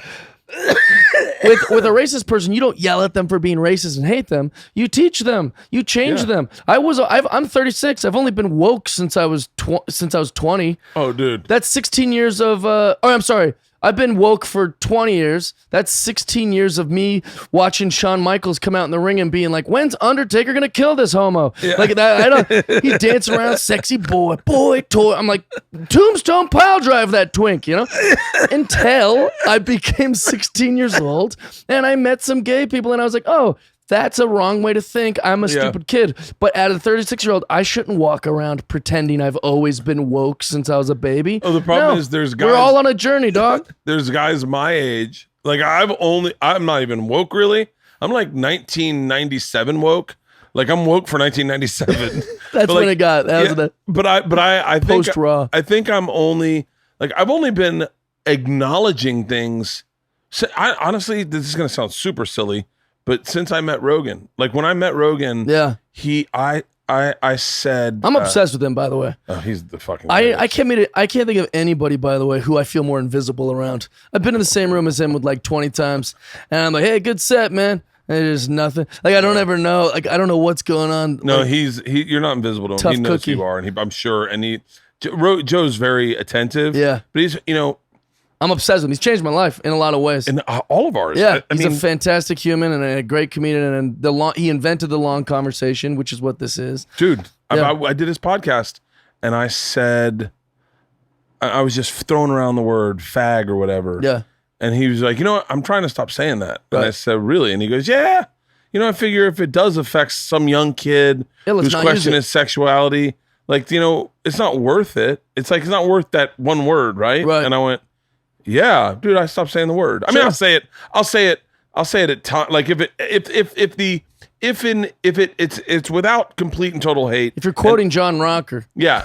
And there's a joke to it, or if there is then I'll say it like in that moment we just had where I'm not going to say the F word and then everyone goes, he's talking about fuck. Right. But like, that happened to me at a college once, because he goes, "Oh my god!" The college kid goes, "That's booked me." He goes, "Hey man, don't say the F word."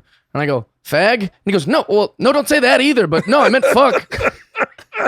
He was so nervous. The girl who is Halston. Is it Jenna Bush who's on the Good Morning America? Jenna Bush is talking to Rhoda. Okay. Hoda? Yeah. My bad. I'm fucking old. Rhoda was a TV show when I was a kid. Jenna Bush is talking to Hoda. Jenna Bush doesn't curse, okay?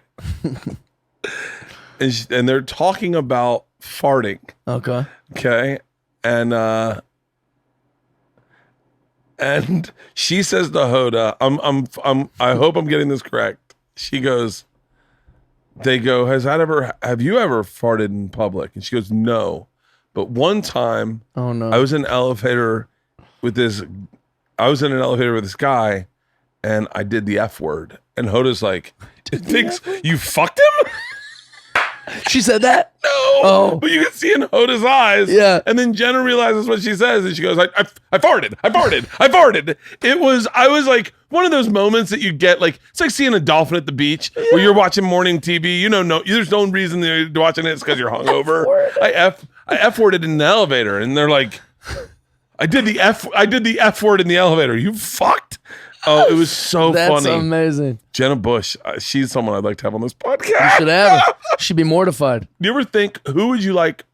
Oh, I already know the answer to that. Who? Who would I like to have on my podcast? Yeah. There's these twins, but it's a one body, two heads, and they're in Minneapolis. These girls are so fascinating. They're named like Ashley and Amber, I think. Really? And they live in Minneapolis. Like I said, these people are the best. There's a documentary about these girls, but they're at such a young age. You know, but there's just two perfect heads and then one perfect body. Just they simply have a head, right? Or they have one body, two heads, and they can simultaneously do everything. It's fascinating to watch them work. It's like she's controlling this side and she's controlling this side, but it's like they're in sync. You know, the first two. Yep, and most of those images are them. But here's the thing: when they did the documentary about them, these girls were pretty young. You know, they're like 13, and some interviewer, should be in great trouble for this, by the way. He asked him about, have you thought about when you're older and you're going to have sex?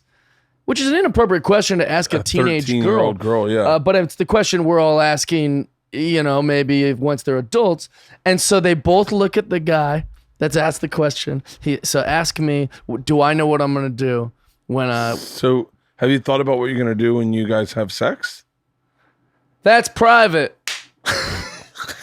Shut up. They simultaneously say that's private and high five themselves. It's oh my God. phenomenal. I probably laughed for 45 minutes when I watched it. It was the funniest thing. They're awesome and they're cool and they're teachers, and I'm like, that would be my dream podcast guest. That's interesting. Yeah.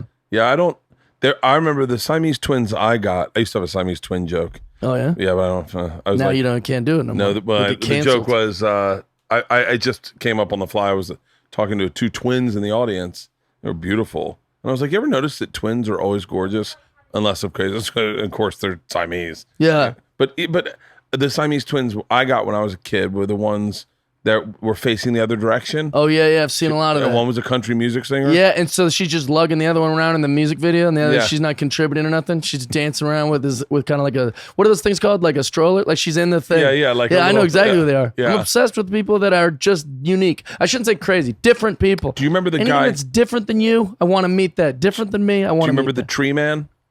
Tree man? With tree feet? Oh, yeah. Dude, I was like, I saw a guy like that in Mexico. He had tree feet. Like there was a guy, he had warts. Yeah, he's got a bunch and it just keeps growing, so it looks like tree bark. Yeah, it looks like tree bark. Well, see, I would surround myself with these people. Like if I could, my ideal situation, when you go to Comedy Works, so you stay at that loft when you go back. I've never stayed at the loft. Oh, really? Yeah, they never had me stay at the loft. My tile is just me with my arm around Jar Jar Binks and Bigfoot with a joint and a gun, right? And that's my tile, and it says "dumb and happy." And but that's my most ideal life, would just be hanging out with Tree Man and these Siamese twins. And I like people that are, you know, what are we about to watch? Oh yeah, Tree Man. He's a wild guy. Some people don't like this, Man? but he's you know. That's cool. just insane to me. I love it, man. Like my wife's never seen anything like this. She would have no clue. Really? That's where, like, yeah, sometimes like the disconnect I have with my wife is like something like this I know a lot about. Like I've just been watching stuff about, and she's like, there was a kid today that got. But your daughters like all that stuff. They knew about Woot Woot. My daughters came in this morning. She goes, "Dad, kid got 356 teeth removed from his head today." And I was like, "Huh?" And she was like, "I thought Tooth you'd be." Man. Yeah, and he was a child in India, and they thought his had tooth decay, swollen jaw, and it turned out he had 360 teeth growing in his mouth. I'd keep him, dude. I'd be Tooth Man. Dude. I'd say remove my cheek, show him off like a little face window. Oh, hi guys. Got fucking gold front. Oh, you know Tooth Man? Dude, I love that you can get passionate about weird shit. Do you think all comics can? I think that it's a trait of comics. Jerry Seinfeld talks about it, you know, like the fact that like it's different, and that's what we are, and that's what we like, and that's what we're like drawn to. Because think about stand-up comedy, we have to be different enough that we're not like those people in the audience. But if we're so not like those people in the audience, they don't laugh. because they can't identify with it. They say, what do I know about this person? I don't identify with this. However, we are different. That's what puts us on stage, but we have to be still similar enough that they go, oh, I've been through that, relatable. or I can identify with that. Yeah. But isn't that weird? There's this weird marriage of we can be different, but not too different, or else there's going to be a disconnect. What was the other thing I was going to say? I saw that the guy found the mummified baby in his mom's freezer. What? Yeah, it's not. We should clarify this since I said it earlier. I just wanted. We got off on a thing when I started talking about Joe Rogan and stuff, but when I say that I'm not mad, I don't hate racists and I don't hate Nazis and stuff like that. What I'm saying is there's still a change to be made. Yeah. Instead of like crucifying them and killing them and canceling them, love on them and change them and show them how wrong they are. There's a great Taoist philosophy about a little tree frog. And or not a tree frog, a mud frog, and he's jumping around this like mud puddle, right? And then an ocean frog comes. He's got the whole ocean. He comes and he finds this little mud frog. And the mud frog goes, "Hey, come jump around in this puddle with me. Let me show you where I live." And the ocean frog goes, "All right." And they jump around a little bit, and then the mud frog looks at the ocean frog and he says, "What's it like where you're from?" And then the ocean frog just goes, "I'm gonna have to show you sometime." Because there's no explaining the ocean to a mud frog. Yeah. You have to show them, dude. Yeah. You can't just yell at a mud frog about the ocean. It's not going to happen. You have to show them that the world is good and that the people, there's many different little creatures and they swim around and coexist. And I think that that's the biggest problem with these kind of things is, you think that's going to change Mario Lopez's position?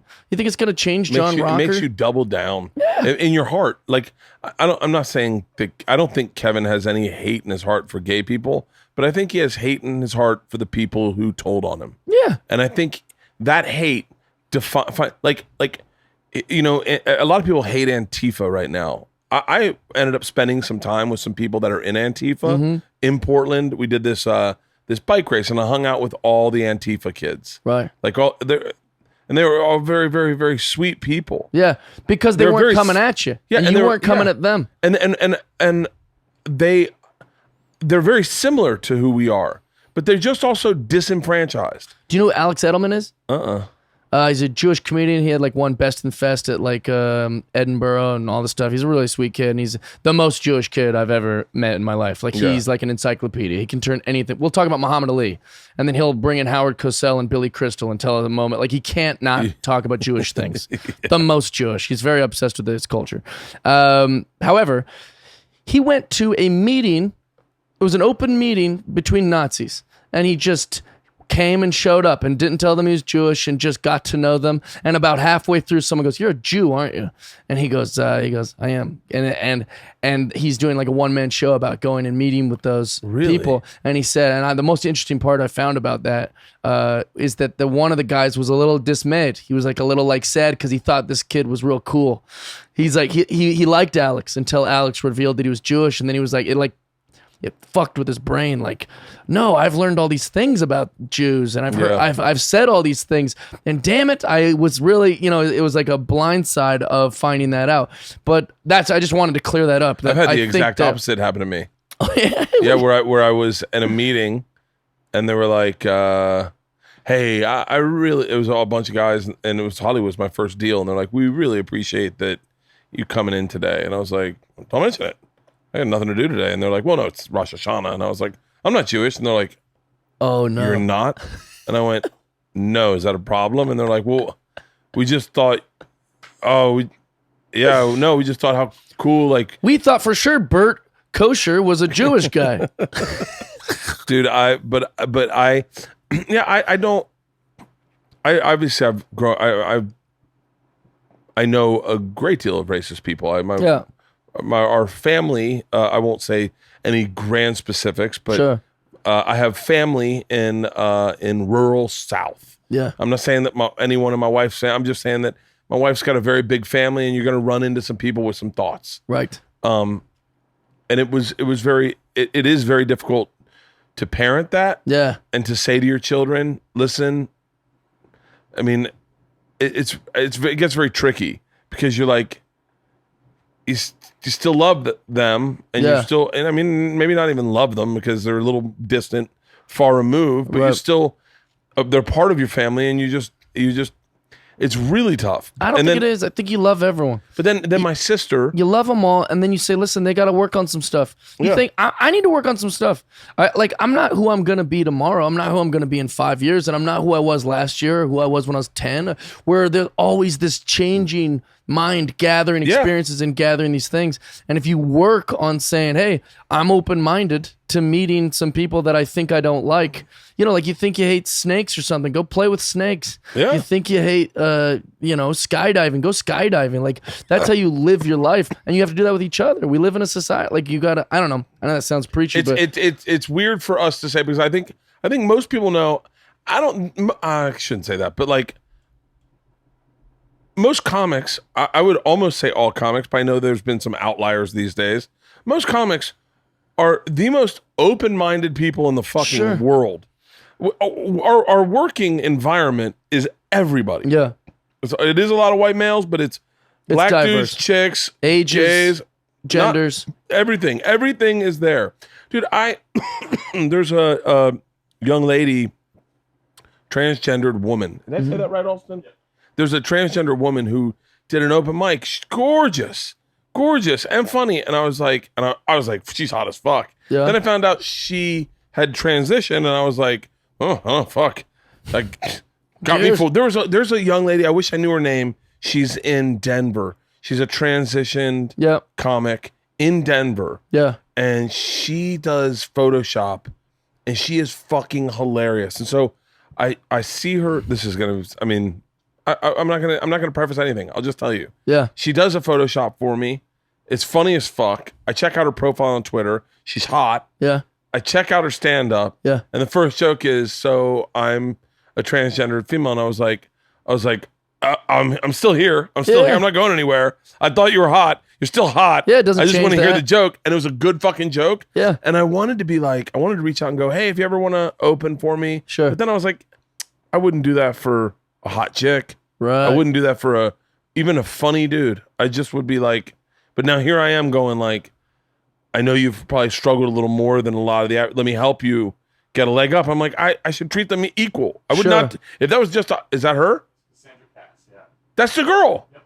How do you know? She's on Kill Tony. Oh no, that's not that girl is, that girl's fucking hot. No, the comic in Denver who I'm talking about is not that. She's just cute. Yeah. There's a lot of that's happening nowadays, but I don't care about that either. Where like, so me talking about it's kind of pointless because I don't really care. None of these things. I'm so far past in my brain racism that it's so preposterous that it makes me giggle. It's like Yosemite Sam to me. Like when I see someone do like that's why that John Rocker thing is funny, because it's so cartoon-ish and stupid and ridiculous that I think it's humorous. I said, I wish I could think of this example. I said to someone, I saw racism the other day, and I was so shocked at it that it's still that I was like, shut the fuck up. And someone was like, what? And I go, can you believe? Like, and I'm not talking about saying the N-word. Like, I'm not talking about a video of some white chick who's mad and yells the N-word. Yeah. I don't consider that racism. I consider that a fight, and that woman pulling out all her tools to try to hurt that person. That word and also being the ignorant, most powerful word. And and woman also being ignorant and not being above the moment and just going, this is a human also. I should treat her like a human. I'm talking like legit fucking racism. Yeah. And I was so blown away that it happened. I wish I could remember exactly what it was. Well, I don't think that racism doesn't exist. It's very, very relevant and happens all the time. But in my mind, it's so stupid to be racist that it's comedic to me. It's so.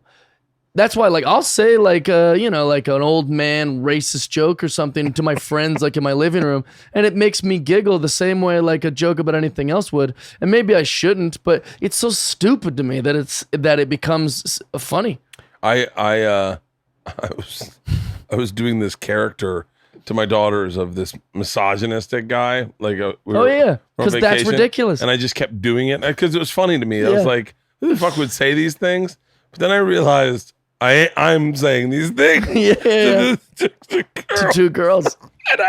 And my wife's like, yo, you got to stop because you are saying them. And But I was you're a like- character. I was like, yeah, but it's a joke. And she's Babe, just I'm doing like, a character. Yeah, it's a bit. Don't you get the bit? That's my favorite. That's why comedians hang out with comedians, by the way. Yeah. Like they always want to make it seem like, oh, maybe it's because we're all cut from the same cloth and it's just the comedian is. No, it's a freedom to be yourself and say what you want and know that the intent is good. It's when the intent is bad that it becomes an ethical problem. But if you're just trying to make each other laugh and be giggly, like then it takes all the bad away. You know Red Grant? Yeah, I know Red Grant. So Red and I played. I don't know him, but I'm aware of who he is. Yeah. So Red's a good friend of mine, and we played golf one day. He called me up and he goes, "You want to play golf?" He's a big golfer. I go, "Yeah, of course." He goes, "We're playing my club." Gives me the address. I'm like, "Great." Put it into the GPS. Don't even look at it. Start driving and realize this club's in Compton. Didn't know there was a golf course there. I did not know there was a golf course there either. And I got there and I was like, "Hey, we're in Compton." And Red goes, "Yeah. Where do you think I live?" Like, yeah. Why wouldn't I? I missed the golf course track on all my old hip hop CDs.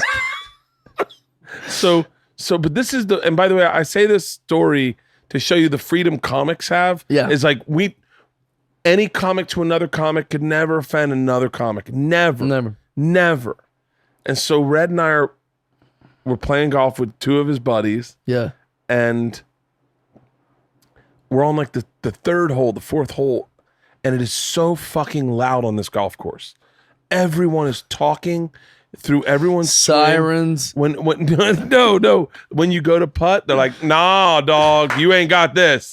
You going right. You going right, playboy." The worst golf etiquette in the world. The worst golf etiquette. And I literally stopped and I go, "Hey guys, let's talk the chatter down." And they're like, "You on a white golf course, homeboy. I love Get that. over your putt. Hit your fucking putt." He's shooting a gun. And by the end, I was having so much fun talking shit playing golf fun. that I was like, why didn't we do it this way? Yeah, it's better. Like, why is it when I play with my dad, it's got to be silent? I wanted to bring my dad to Compton to play golf, just a regular round, and be like, can I please go with the guy with the do-rag on and the guy with his pants down at his ankles? I love it. It makes me happy. But talking to Red, I go, "You guys are so fucking loud." Yeah. He was like, "What'd you think?" He's like, "What did you think it was going to be?" I love that. I was like, "I got to take you to play on one of my courses." Oh, I love He's it. like, "Bert, I've been there." But it's so fun. Like that's the beauty of being a comic is that I think it's also what probably gets us in trouble. Dave Chappelle said something that has stuck with me so fucking hard.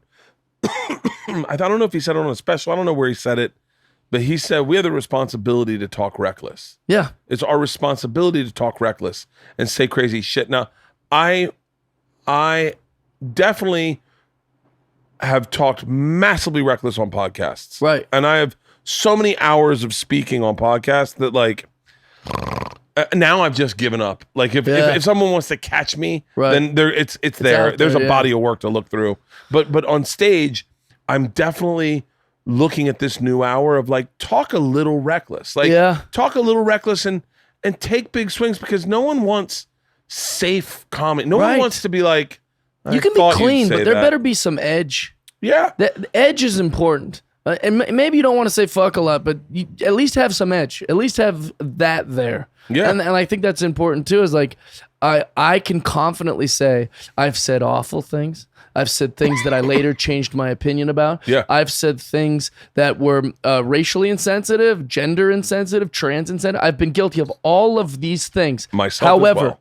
my intent has never been bad. Yeah. And I have always came from a place of love as far as all that stuff. And I'm just trying to be funny. I'm the same 7-year-old little boy who's just trying to get everyone to laugh at him and be his friend. And that's all I've ever been. Yeah. So even in the moments that I said something real bad and I had to later learn that's not what you do, I didn't mean it. I just was like a dog just trying to be friendly. You know, I was thinking about you on a hike the other day because... not to change subjects, but just because, I just thought about this. What's it like being young, successful, and attractive in Hollywood? Well, it's very nice of you. I think. Do you notice it? No. But I also think, here's the thing. I've said this before, but I think it's a perfect place to say it. People give me so much credit for the way I look, You know why? Because I'm a comedian. I went to an audition where there's all these models there, and I was like, Jesus, I should kill myself. I ugliest guy in the room. And then I go to the comedy club, and they're all like, who's he? Oh God, don't look directly at him. He shines too brightly. And it's like I'm only hot by stand-up comedian standard, and it's the only place where I've been like, people are like, I don't want to like that guy because he looks like that. But if I was like, a banker, it would help me. If I was a real estate guy, it would help me. If I was, I said to someone, I was trying to make a joke. I've been trying to make a joke about how hot Asian women are. Yeah. That like in a whole, Asian women collectively are just fucking hot. You know who would disagree? Patrice O'Neal. Yo. My boy Patrice. Did you ever hear that? He said they got asses like CD cases. Patrice Great hated Asian people. Yeah. Hated Yeah, them. he would say. Do you think he would have been larger than everyone if he was still alive? Like bigger than Joe, bigger than Bill Burr, bigger than... He would have fucked it up. Really? Yeah. Because he did a lot. He went hard. Dude. Yeah. Yeah. He would have, first of all, he would have never lasted through the Me Too. But he might have been a different perspective on it, He might have, or he could have evolved, I guess, with that. I don't know. I don't see Patrice technically evolving, like and becoming this woke guy who stopped saying what he was going to say. That was a guy that would never apologize. One of my heroes. He was so nice to me. He wouldn't apologize when he was genuinely fucking wrong. The last time I saw him was at Montreal in 2008. I was a new face, and he, for some reason, maybe I don't know, I can't pinpoint why. But he was just like, yo, man, just keep being a truth teller. Whether you need to be clean or friendly or whatever the fuck you're doing, just keep being a truth teller. And I think he saw, even with my corny ass material back then, that what I was trying to do was just be truthful. I take that back a little bit, because I'll tell you what I think Patrice might have done is he might have seen through. I'll tell you, like Bill Burr. I might be. Yeah, you're right. As soon as you said that, I thought of Bill, and Bill's been steadfast all through Me Too. Oh, yeah. Like, he went on Conan and said, by the way, Mario Lopez said this in his interview. Yeah. But Bill Burr, and he got in trouble for it. Bill went on Conan and was like, how about a little due process, ladies? How about a little bit of evidence? That's all I'm asking, is due process. He trashed moms. The one thing like you don't do. Did it like on the Tonight Show or Letterman, or I don't remember which host it was, because it was the greatest bit of all time. Bill Burr is another one of those my heroes that way. But Bill's unapologetic. Talk recklessly, and Bill, we got to take those risks. I said toxic masculinity in front of Bill, and he goes, ugh, I want to fucking punch you. Don't ever let those words come out of your fucking mouth. That term, by the way, cultural appropriation, toxic masculinity, all these like made up like words frustrate me so much, because if we're really subscribing to toxic masculinity, then you're going to have to cancel Eliza Schlesinger. You're going to have to cancel Amy Schumer, because they're doing toxic we give specials to people that do toxic masculinity if it's a female doing toxic masculinity. So that's why I don't believe in toxic masculinity for a man or for these women. I'm not crucifying Eliza or Amy Schumer, but if you're going to subscribe to that kind of bullshit, you better be consistent. Cultural appropriation? This is what I want to hear. And then, by the way, I can understand certain parts. There's certain parts where I go, I understand what you're saying. Yeah, if you're making fun of someone, like if your intent is bad. But what I'll tell you right now, this is the sentence I want to hear. The biggest sensation on YouTube right now is an Indian rapper. The horses in the bag. Nope. That's a black guy doing country. That's 100% wearing a cowboy hat. Yeah. But it's an Indian rapper. He just broke all the records for YouTube views in a night. Yeah. It's an Indian rapper. I want someone to say to him, yo, man, you can't rap. That's cultural appropriation. Right. Act like an Indian. Right. That's because that's what you're saying. Cultural act like appropriation act like racist. What you are. Yeah, it's racist. You can't say that to an Indian guy who raps or a Korean guy who raps. Yeah. Go, hey, man, that's not you. But that's why I don't subscribe to it. If you want to be a white guy with dreadlocks, do it. If you want to be a black guy that sings country music, do it. Because it's cultural celebration, man. We got to all love each other. And if we're going to coexist, then I want to wear a Lil Wayne shirt. I want, and I do, and I will, and I don't care. One of my favorite things ever, I got this. We should all do it. I got this Muslim one. It's like a shirt dress thing. Yeah. It's all white. Oh, I have one of those. It's called a Zanzibar. I always say it wrong. It's not a dashiki. What is dashiki. I wore one in Muslim garb. I don't know if mine was Muslim, but I was in Morocco. I was in Zanzibar, and I told the guy, I go, I like what your outfit is. I want to wear one of those. Yeah, I bought one. I have a photo of me and George Foreman wearing one next to each other. That George Foreman bought me mine. And really? Yeah, and he's a black guy wearing a Muslim thing. He's a preacher, for God's sakes. And then I'm wearing one, and I'm from America. I'm from Seattle. So we're both culturally appropriating, if we're being honest. I just don't choose to recognize that as a real thing. I think it's stupid. Then we're going to really have to go through America and start telling Japanese people, I'm so sorry, you have to dress like a geisha, right? Get those clothes. I mean, that's a stretch, obviously. Yeah. But like, it can't just be like, did you see that one girl who wore I think she wore an Asian dress to prom, and it looked beautiful. Yeah. She was like, oh, it's a gorgeous dress. I'm celebrating the culture. It's gorgeous fashion, and everyone's like, cultural appropriation. And that's so stupid. But we kind of started with, I just ignore it all. I think it's nonsense. I want to live my life. I love all the people I love all the people. Yeah. I love all the people in the world, and I just do what the hell I want. And someone just going crazy on Twitter, I just don't even look at that shit. There's a black chick at Cobb's Comedy Club. It's really fucking smart. She wrote a piece for the Huffington Post. And I said, I told her, I was like, I really don't get cultural appropriation. Yeah. And she goes, all right, let me try to explain it to you, what pisses me off. I went, okay. So I'm interested in that. She goes, when I see like, say a Kim Kardashian or like a white girl do her hair the way mine is. And her hair was like kind of super curly, but like kind of like pulled out. Does that make sense? Like, like not in dreadlocks, but pulled out. Yeah. And she goes, for years, no one thought I had pretty hair. It was the white girls that had pretty hair. Okay. And so for now to see a white girl wear her hair like me, I'm like, nah, bitch. I've been wearing this hair my whole fucking life, and no one celebrated it. Now you're gonna take my look? That's cultural appropriation. I went, I can understand that. At the same time, I'm sensitive to that, but not offended, like we were talking earlier. Yeah, because I'm not offended. If you're worried about your hair, that's quite some privilege that you have. That you're worried about how strangers are doing their hair. Your life must be fantastic that you have even a second to worry about strangers' hair. Beyonce wears long blonde hair, like wigs, and she looks beautiful. Yeah. They don't say she's culturally appropriating. And if I want dreadlocks down to my toes, I should be able to do. It's me. It's mine. It's my body. I can do whatever that I want. I wonder, is tanning cultural appropriation? I'm sure there's some psychos on the internet who think it is. Is getting sun? I'm not going on the internet to find out. Not putting on sunscreen is cultural appropriation. Probably. It's so silly. So that's why when you go down that rabbit hole, you're just like, what? Until you get sunburned. When you get sunburned, that's even more cultural. The Irish get mad at you. But it's all just you don't have to pay attention to it. I tweet every day, but I'm not looking at that kind of stuff. Yeah. I'm on the internet, but whenever I see that stuff, someone goes, they want me to get mad that people are getting mad. I won't even get mad that people are getting mad. Oh my God. Should tanning be considered? I was making a joke. Zeba Blay, is she a light-skinned African-American woman?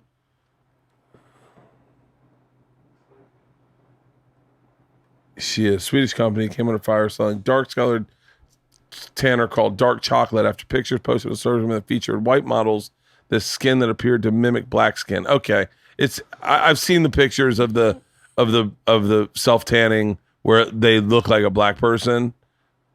But by the way, what do you mean they look like a black? Like it's really dark. Yeah. It's not like getting some sun. Okay. It's like going, oh yeah, my mom was a cheerleader, my dad played for the team. Like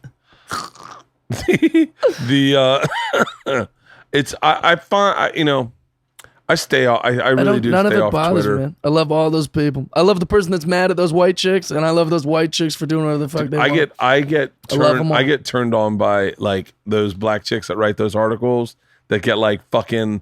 There's something about them that I find sexy. Here's actually a fun question: what does piss you off? What's something that makes you freaking fired up? Okay. Because you're successful. Yeah. You're rich. Everyone loves you. I've never heard anyone say anything bad about you. You're a fun guy to be around. Great dad. Which, by the way, we need to talk about that too. I've got quite the drinking reputation. I'm gonna die soon. I'll be gone. Yeah. I'm gonna die soon. Yeah. I go harder than anybody. Ask Ari Shafir. I be trashed from noon to night, and I say what I want. I do what I want. I fuck a lot. Listen, here's the thing. I'll be dead soon. And everyone goes, you should hang out with Bert. Yeah. I'm like, Bert, the sweet married guy with the two daughters. Dude. You're the machine, right? Yeah. But are you still the machine? Oh, dude, yeah. All right, Dude, I want to celebrate. I drank until fucking 1 o'clock in the morning the other night.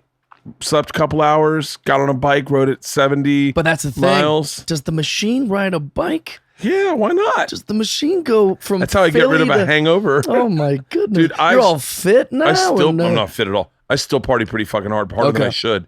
But what pisses you off? What pisses me off? What gets you going? People breaking rules. Oh, like social rules? Like just social rules. Like littering. Yeah. Really? Like littering. Like You and Brant are similar about this. I get stuff like that sends me through the roof. Like, What about someone getting the groceries? They put it in and then they leave the cart just in the lot. oh, Yeah, they just leave it just in this parking space and they drive. Yeah. I'm a real stickler for lines. Like if I feel like you're disrespecting a line, like Yeah. I get really worked up.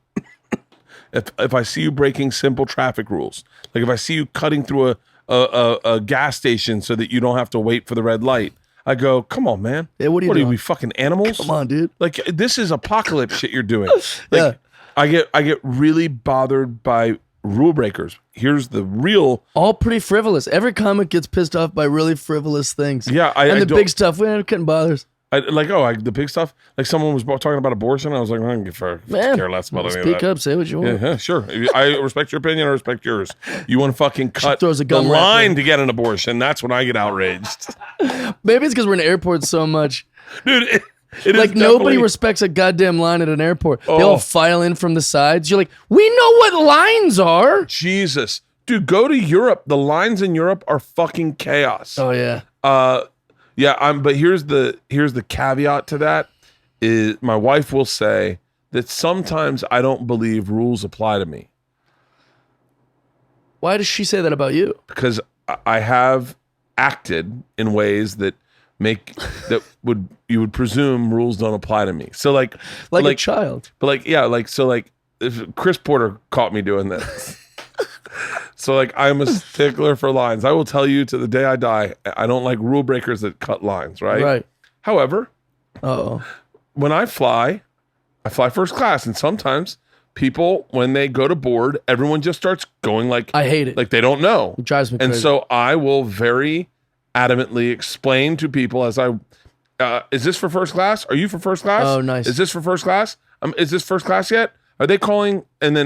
And I'll just walk in front of everybody. You know why that triggers your wife Why? or makes her upset? It's because it seems like you're bragging about being first class Nope. as opposed to just trying Defending to... why I'm walking in front Right, of them. it's about the boundaries for you. My wife lost her fucking mind at me in an airport because everyone was standing up where the bags were coming down, and everyone's standing right up Yeah. there. And I'm like, no, the rules are stand back. When your bag bag comes then down, you go forward. then you walk up. 100%. And so I was like, are you fucking kidding me? And I literally, my bag came down and I fucking elbow checked a dude and was like, excuse me. And I bumped into him. And then I grabbed my bag and I swung it into the other dude out next to Yeah, me. as And like this is why we don't stand. this is why next you to don't the thing. stand. Yeah. Oh, I'm so sorry. I didn't see you there. Most airports even have a line. Next Yeah. time you go somewhere, look, there's a line on the ground that shows you where to wait. Yeah. And they're just right up on the thing. Oh, and my wife was like, I'm embarrassed to be with you right now. And I was like, why? She was like, I'm teaching them the rules. And she's like, you're not teaching anyone anything. You're acting like a fucking asshole and you're drunk. She's like, if this was hockey, you're teaching them the rules. I got into a verbal fight with a guy at American Airlines at baggage claim for the lost bags. What had happened was there is a first class line and then a general line for lost bags, like a priority line and a general line, Yeah. right? And so I recognized that, and the general line's forever, and no one's in the priority line. And so I recognized that, and I go over and I get in the priority line, and the lady takes that customer and then comes over to me, and the guy goes, whoa, there's a fucking line. You're like, it's priority. Yeah, and I said that for you there is. I don't have a line. Right. And he goes, you get at the end of the line, and I go, no. See, I've you bought a paid cheap more. ticket. Yeah. I paid more for a ticket. That's different. So when I pay more for a ticket, I get to not wait in line. And then the lady's like, sir, he's priority. And the guy lost his mind. Well, And- that's just a dummy who doesn't know how lines work again in a Yeah. different way. and he was shorter thinks than he's me, and I enforcing the bent line. over to talk to him. and I was almost my wife gets embarrassed about that shit because I go, you got to follow the rules. Like that's why I'm so afraid about an apocalypse because I know who hates lines? Who? Hot chicks. You ever been with a hot chick and you're going to like a club or something? They're like, ew, are we waiting in line? I was like, yeah. And she's like, I don't wait in lines. Everyone waits in lines. Yeah. And she's like, well, I just usually like know somebody and then I go right. I was like, yeah, that's called cutting. That's called cutting the line. I usually know somebody. Yeah. I went to a club in Manchester after my show that I told all my fans to go to. Yeah. And there was a line and everyone's like, Bert, just go to the front, go to the front, go to the front. And I was like, but they're all my fans in line because everyone inside is my fan and everyone in line is my fan. So like, go to the front, go to the front. So I go to the front and the guy up front goes, hey, there's no cutting lines. Get out of here. You're not getting in. I went, you're right. I'm sorry. Yeah. And I started to walk away and they're like, whoa, hold on. And someone's like, he's the guy. And he goes, no. The guy goes, the only one that can cut the line is the comedian. And I go, actually, sorry, I'm the comedian. And he goes, oh, you're the comedian? I go, yeah. And he goes, why didn't you tell me that? I go, well, I was going to. Everyone else was, I was like, I was going to, and then you told me to leave, and I just would rather respect the rules What and was leave. this for? A comedy club? No, this for a club you told them. I told everyone to go to a bar afterwards. I definitely, can I tell you what drives me nuts about hot chicks? Yeah. Stacey Dash, do you know who she is? No. Did you ever see Clueless? No. She was a black chick in Clueless. Okay. She's now a fucking verified lunatic. Oh, yeah. And I love her now. Yeah. She is a crazy person. Yeah, I love that. So I was going to spin, it was probably 17 years ago. I was going to spin class at Crunch. And the thing about Crunch's bikes is like, I'd say 50% of them were fucking trashed. Okay. Like they were just broken and no one had kept them up. That's Crunch. And then a solid 50 were like okay, like people who had tools would come in and tighten up stuff, and I learned how to do that after this. But you bring tools to Crunch, dude. At the time, spin class was so fucking hot. It's right when it started to pop, and so I just was like, I'm gonna bring a couple Allen wrenches in and tighten up all the shit that's loose. That's nice. And I was like, and so I started doing that for every bike that I'd ride, so I didn't have to worry about fighting for one of the good bikes. We all knew the good bikes. Right. Bike 14 was fucking amazing. Yeah. It was a great spot such too. A bike nut. Oh, dude. So we go, no, I'm not even a bike nut. I just happen to go to a lot of spin classes. So I go early. And what I always did is I'd go early, 30 minutes early before spin class. Other class would have already let out. I'd put all my stuff on one bike. I'd go do abs. I'd do bench press. I'd do whatever. This is when I was really skinny. It was like 186. Okay. I'd work out and then I'd roll into spin class, get on my bike, start spin class, right? Little workout before, spin class, little workout after, sauna, perfect. So I get to spin, I do the workout, I get to spin class, get to bike 14, and my shit's not on the bike. Stacey Dash, who I know is famous, I know who she is. Yeah. She's on the bike warming up, and I went, excuse me, that's my bike. And she goes, no, this is my bike. And now my stuff's on the bike 2 bikes over. And I go, no, I put my stuff there. And she goes, no, my stuff was here. And I went, no, hold on 1 second. I go, I'm not crazy. My stuff was on this bike. I'm very particular. I know what bike I like. She goes, why don't you just ride that bike? I go, why don't you ride that bike? Why would you move my stuff? Why wouldn't you just take, and Bob Harper. If it doesn't matter, then you take it. Bob Harper from Biggest Loser is the spin teacher. Nice. And he goes, hey guys, let's not start class this energy. And I lose it. I go, she's breaking the rules. And he was like, hold on, calm down. I go, no. And Stacey Dash just starts crying.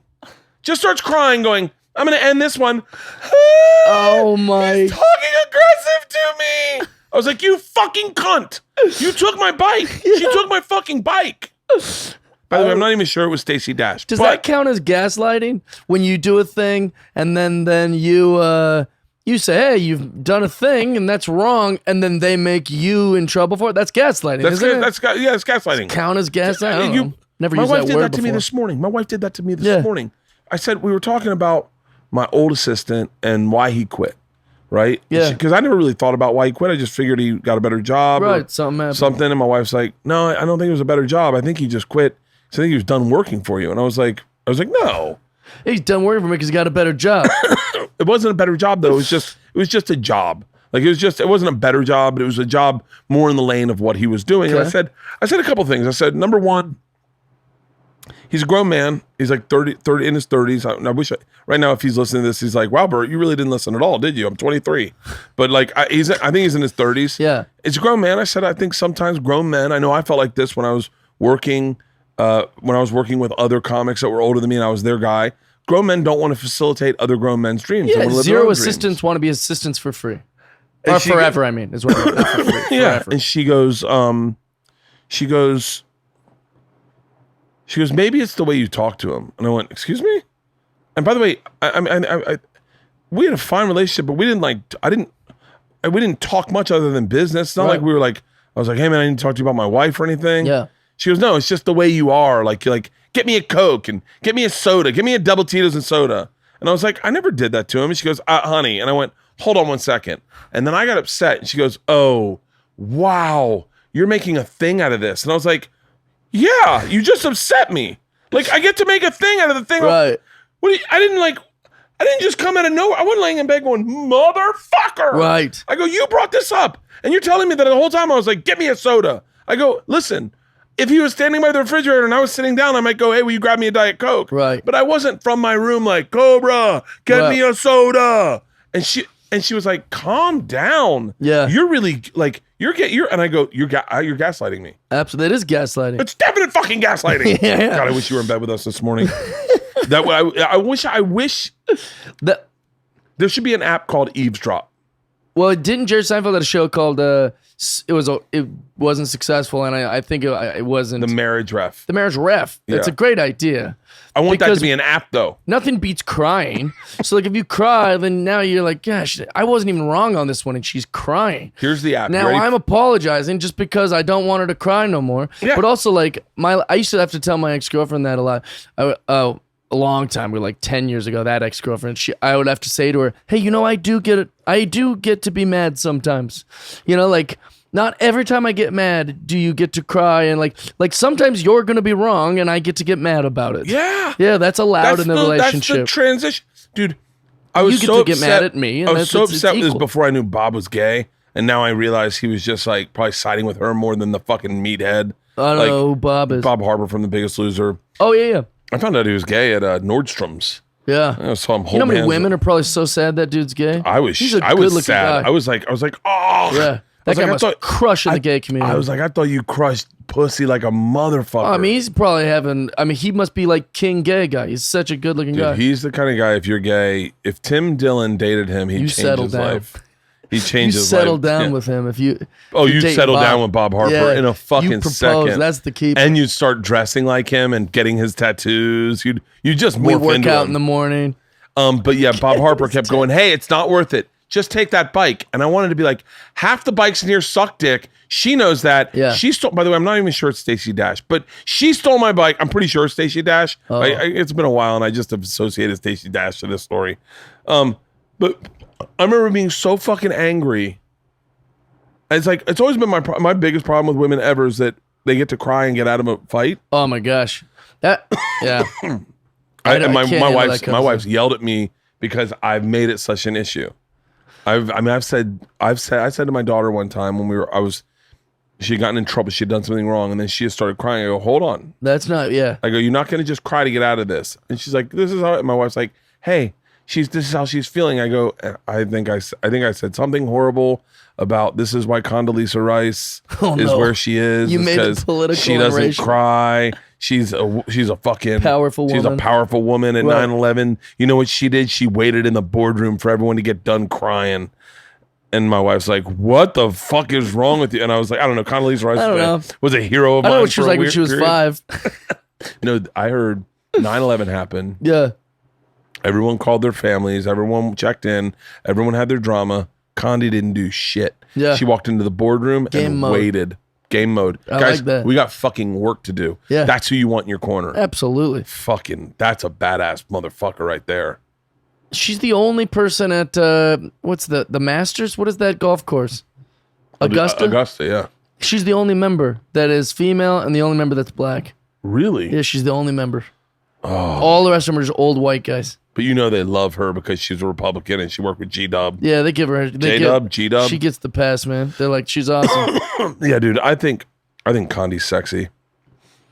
don't know about that. I don't know about that. Oh yeah, I mean, I like that. You like that? Yeah, like a very liberal. I love writer on one of these web. I don't know what it is. It's just like my wife's a bitch, and I think I like that in women. I got a friend like that. I don't want to say his name because then I'm calling every woman he's ever been with a bitch. But he has every girl I've ever been with is like silly and fun, and we laugh, and you know, every girl he's ever been with is just like hated me.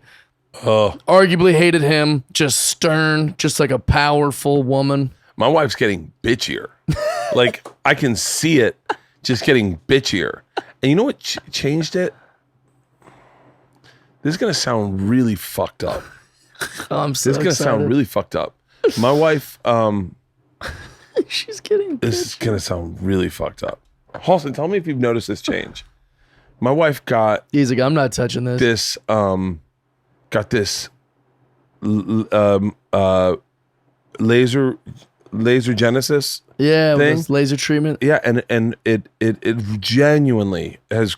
I can notice a severe difference, and she can notice a difference, and she is smiling more, and she looks beautiful, right? I mean, she's always looked beautiful, but you can see it really has like brought a spark back into her eyes. I like that, and she has become less bitchy. I think my wife said something to me one time. I said this on the podcast the other day, so I'm not. If you listen to the intros, then you'd heard me say this. But she got to a point where she was like, "I'm done." I did say this. That she was like, I stopped looking in mirrors because I didn't recognize that person. I didn't recognize the youthful me. Wow. I was seeing older me, and you think about that, it's like it's when I'm fat. I'm not. You think fat and jovial, but a lot of times you're like fat and fucking angry, and you're like, ugh, I hate myself, dude. Get ready, go out to dinner as a fat person. People that are skinny don't know this, but like when you're overweight and you're the fattest you've ever been, right? Yeah. Which I've been that a lot. And you go and you have like a wedding to go to, or a dinner to go to, or an event, and you go into your closet and you can't find anything that fits. Yeah, it's frustrating. It's so you get angry, like you're trying on jeans going, what the fuck, man? Sure. And so I think that happens. I touch fat people a lot. What do you mean? I'm always like very pawy, you know? Yeah. I'm a very pawy guy. But if you're like a heavy set guy or something, I'm like, I'll grab you a lot. My buddy Mitch Burrow, JC Carias, like those, I see those guys. My buddy Tony, I don't know, something about being a fat guy. Just like, I'm like, hey, what's up, buddy? Come here. And like, give him a big hug. My wife says I acknowledge fat men more than I do unattractive women. Like, I'll acknowledge, she'll say that if I see a big guy. Maybe you're more empathetic to it or sympathetic. I don't know the difference between those words. But maybe you know. Yeah. Yeah. She says if I You've never been an ugly woman. Yeah. If I see a big guy like in the mall or something, or like a big guy, I always go, what's up, buddy? Like, I just say hi to them. It's a community. Yeah, it's like a community of big guys. My buddy JC told me the other day that people call him big man all the time. They're just complete, because we're talking about that guy that lost his shit at the bagel store, and he's like all little. And when they talk to him, he's like, I've had enough. People keep calling me little my whole life. Just people asking me my height, you know. Yeah. Oh, and then I was talking about that, how funny that is. That people just like complete strangers be like, "How tall are you?" You know, like a 7-Eleven guy doesn't even say good morning to him and just goes, "What is your height?" Which I thought, I was listening to the story and it was making me laugh. That was so preposterous. But the look on that guy's face in 7-Eleven going like, I'm sorry, I don't know. Yeah. I don't. What if I said what country you're from? I know. Yeah. He panicked. Man, it's my first week here. I'm getting my ass handed to me. I've never seen someone this tiny. First thing I say is like, hey, how fucking small is this guy, right? That's so funny. That is. No, but here's the thing is like, people, when you were at your heaviest, people ever call you big guy or like big man? Oh, hey, fat fuck. Oh my God. That's at the store. That's insane. Oh yeah, dude. Dude, because when I get called big guy or big man, you're tall. I like it because they're referring to my height, so of course I like it. Yeah, but I never thought that might hurt your height. Feelings. Your height catches people off guard. Oh yeah, because no one knows. You don't walk up big. Yeah. But when you say hi to someone, immediately everyone, especially like I'm 6'6", 6'1". Yeah. And when I see you, I always go, God damn it, I forgot you were fucking tall as shit. Well, I think on stage I look proportional or something because people look at me all the time, and then when I stand right by them, they're like, oh, because like I'm not. It's not that I'm very tall. I just don't look very tall until you stand by me. That's what it is. because 6'4" isn't like Shaq height where you're like, what is that? Yeah. But they just weren't expecting it. It catches them off guard. Do you know who really catches you off guard? He's so tall. Who? Vince Vaughn. Oh yeah, he doesn't look that tall to me. But what? He's like 6'6" or It's something. like 6'7", I think. Yeah, I think that's right. And you get up, you go next to me like, oh fuck, I didn't realize this was going to be a thing. Gary Goldman's the same way. Oh yeah. You know what's interesting is Conan O'Brien's 6'4", right? And we'll talk about how much of a giant he is. Yeah. But if he was in the NBA, he'd be the cute point guard. Like that's what a point. Like Gary Payton is 6'4", and everyone goes, little guy. I love Gary Payton, little cute guy, stole the ball. He's not little. Yeah, he's not at all. 6'4". And then, but if he was a talk show host, they'd be like, you know who's big? That Gary Payton's huge. You know, if he was a talk show host. Yeah. But it's just whatever profession you choose. It's amazing. 15 tallest actors in Hollywood. Oh wow. Alexander Skarsgård. I don't know who that. Why would they put him one? Oh wait. Why would they? Why wouldn't they rank it? Why wouldn't they just name it? Yeah, because why would number 1 be 6'4", and then number Joel 3 McHale's is 6'5"? not 6'4". I think he is. Is he really? Yeah. Have Brad you had him on Garrett's here? 6'8". Joel McHale does a funny thing whenever I have a podcast also, you know, and whenever I say, hey, can you want to be on my podcast? He's like, yeah, no problem. And then he'll reply on my DMs, like I'll say like, hey, can you want to come do my podcast? He says, sure, I'll bring food. He'll just always say yes, but never confirm or come on the thing. Really? It's hilarious to me. It's become like a gag almost. Yeah, I'll do it, but just no follow up on anything. He he talked shit about me in front of a bunch of my friends. Oh no, why? I don't know. Because he didn't know who I was. He just knew that he was. I guess I don't know much about him. What's interesting is that me and him worked together on this beer commercial.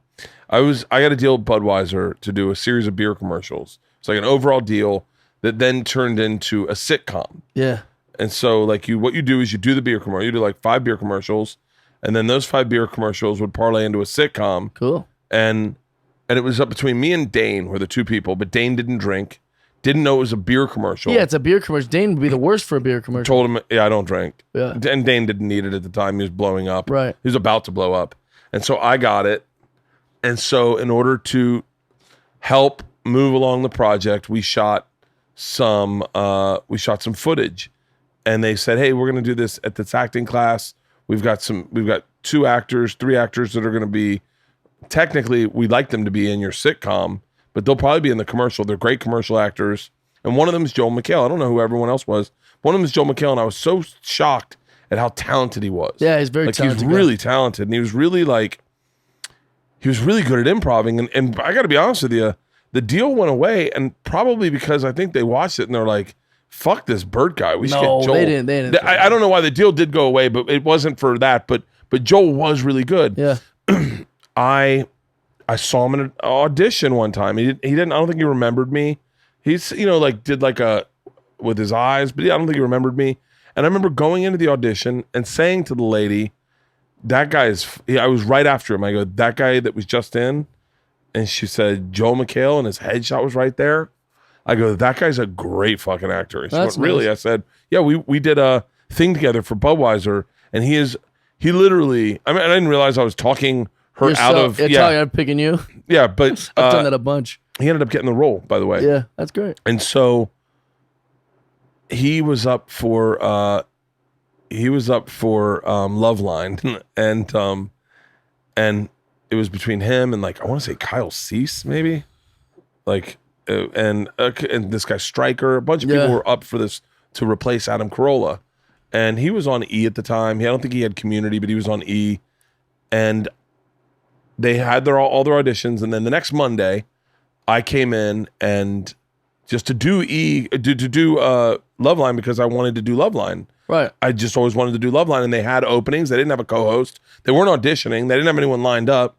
So like, yeah, coming on Monday. So first time I do Loveline, randomly, one of my class members calls in and says, "Hey, why don't you tell them about the story you robbed the Russian train?" I tell that for the very first time ever on Loveline that night to Dr. Drew.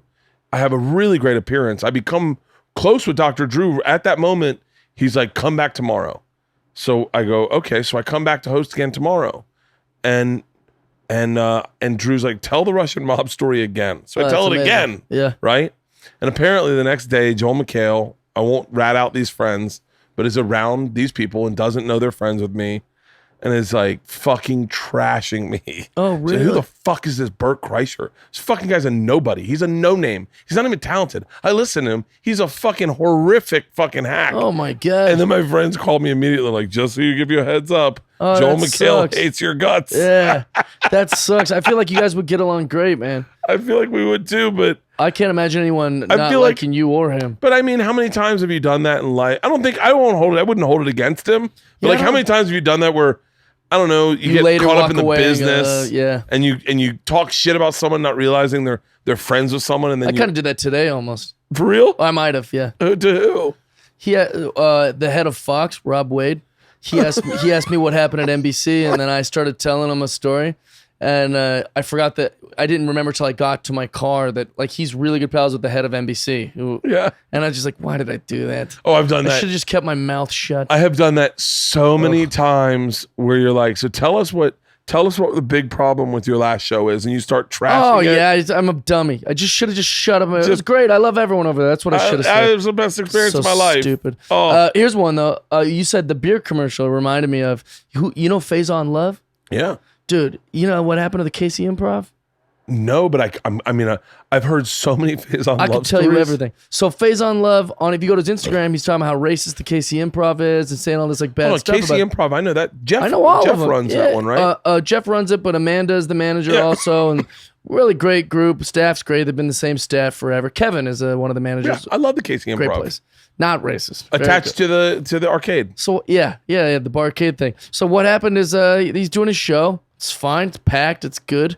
He evidently his manager didn't tell him that he gave permission to the club to give away free tickets, comps. Yeah. Which would affect the bonus.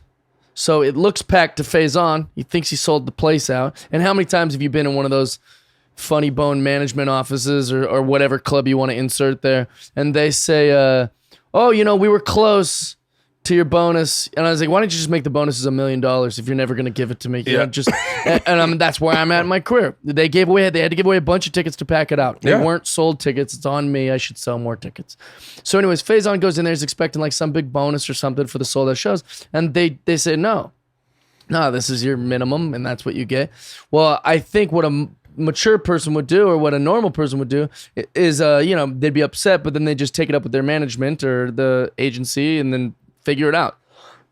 Even if the check was for $5, you'd say, okay, well, this is clearly wrong. Let's get it fixed. I'm gonna tell you a short story just to put that in perspective. Okay. I one time did the Dayton Improv or Dayton Funny Bone. Yeah, I know the one. And was on a door deal, Right. a percentage deal, and there were to be no comps. And I remember acknowledging them saying over and over again, God, I can't believe how packed it is. Right. And I was like, yeah. Like I'm in my head, I was like, I'm blowing up. I go to get my check, and they had read the contract from the year before, and they had papered the entire room, and they had just given me my guarantee. Yeah. And which is frustrating. Because I thought, and I looked at it, and I said, hang on, I deserve some of those paid tickets. I didn't say that. I went, it's a simple mistake. I don't think you did it on purpose. Yeah. I agree. I understand what's going on. I said, don't worry. I'll give Stroop a call tomorrow. We'll try to figure something out. And Stroop's the best. And Stroop's like, listen, I'll tell you what we can do. Why don't we bonus you out the X amount of dollars? Just giving you a heads up. And Stroop's honest. He's like, club's going to lose out if they, and I go, I don't want the club to lose money on me, but it's just a little frustrating. He goes, I get it. But that's how you handle it. And you've got a great relationship with Stroop. Yeah. I have a great relationship with Stroop. All these club managers. Not shitting on Faison Love. I don't even know the listen story. to this. I'm just telling you that's how I handled it.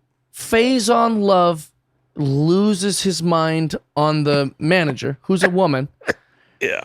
He throws a glass table over her head against a wall, breaks 2 chairs, breaks a lamp, just starts breaking things. It's like panic in this green room. There's like his security guard there. That's a private security guard. He just kind of like, I don't know. That's the guy I'm here to keep secure, and he's the one going crazy, so he doesn't do anything. Yeah. The manager, she cuts her leg. She has to go get stitches that night because the table's glass had cut her leg up, and he goes bonkers, and they get him out of there. then the next day on Instagram, he's like, oh, hey, that club's racist. And they were kicking audience members out and calling him the N-word, which the only audience member they kicked out that night was because he was trying to get at Faison Love on stage and the club was doing their job. And Faison even wanted him out there because he's trying to fight him. Yeah. So anyways, how crazy is that? That is. But if you go to his Instagram, it looks like, man, I'm never playing that club. I remember watching the video and going, man, that's messed up on the KC Improv. And then you see the security tape of like what he did in that green room, and you're like, oh no. Which, by the way, I think TMZ would be interested in seeing. Oh, I guarantee. Faison has had some severe hiccups. Oh man, I think he's on the do not fly list. Is he? I think so. I've always been obsessed with him. I like him a lot. Faison, but I also like the KC Improv. And, I love the KC Improv. And I love Faison, and I like Faison. But man, you can't be spinning it like, oh, I'm the victim. You're like, dude, you can't go there. You can't go the improv's racist. They're not racist. It's really unfair. It's really unfair. By the way, I'm a big fan of Faison Love. So wait, what's this is a different one. Oh, this is shit. Oh, I remember this. This was like on remember E-Bomb's World? Did they bring him a wheelchair? Is this E-Bomb's World? Back in the day? Do you guys remember that? No, I do remember that, Anyways. yeah. But doesn't he fight someone? Oh, yeah, a girl? Is that a girl? Is that a guy? He hits a woman? That has to be a guy. That has to be a guy. You can't do that to a lady. Oh, now he's like, oh, you want some too? Faison's a big boy, man. We might have to edit this out. I don't want to get on that end of Faison. I don't want to get on. By the way, hey, can you go back to him beating this guy up? I want to see it. By the way, we're definitely getting. Don't show this on Instagram, okay? On the cut of this. Oh, don't show this. Just show us watching it, because we'll definitely get pulled. Because I thought it was a girl, but look. Oh, he must have said something. He turned around, wisecracked. Whoop. That's the move. That hurts. That's the move. You know what he should? Faison's strong as fuck. You know what Faison should have done right before that? What? You know what he should have done, man? This is all the juggalos and gigolos. This is for juggalos and juggalettes. Fuck that shit. Whoop, whoop, and just drop this dude. By the way, how fitting that guy came over with a wheelchair. Yeah, what could possibly be? Is this a I wonder what he said. It can't be an air. Oh, yeah. Yeah, and this is why I think he got on the do not fly list. That'll do it. Yeah. Like, I want to say this is in Columbus. It doesn't look like Columbus. By That the way, guy that's was- how much I've flown. This doesn't look like Columbus. yeah, we know that every airport. But like that guy knew that he was going to get jacked up. He brought him a wheelchair. He's like, oh, Faison's about to beat someone up. Let's get a wheelchair out for this dude. Wait, do they have the security footage from fucking KC up there KC online? Improv has it. Absolutely. Oh, for they do. real? Hey, what are you looking at now? But yeah, I think Faison's a great actor too. I like him, yeah. I'm not talking trash, but I just got back from KC, and that's all they talked about all weekend. Oh, I bet. All the staff's I got gossiping. punched in the face in KC by a girl. What happened? Dude. A joke? John Glenn, that's Columbus, I think. I thought that was Texas. No, John Glenn International Airport. I don't know. Well, I don't know. Where's John Glenn International Airport? Ooh, ticket counts. Columbus. Look at you. Yeah, I fly a lot. I like that. The what was I just about to say? I don't know. Right now, anyone listening to the podcast goes, "You were about to say. You were just about to say." Oh, they're all freaking You were out. just about to say. Come on, Bert. Come on. You were just about to say. Oh, I got punched in the face by a girl. Yeah, in KC. yeah. However that happened. I don't know how I could forget that. Oh, you guys thought I was gonna forget. So I have a size 8 head.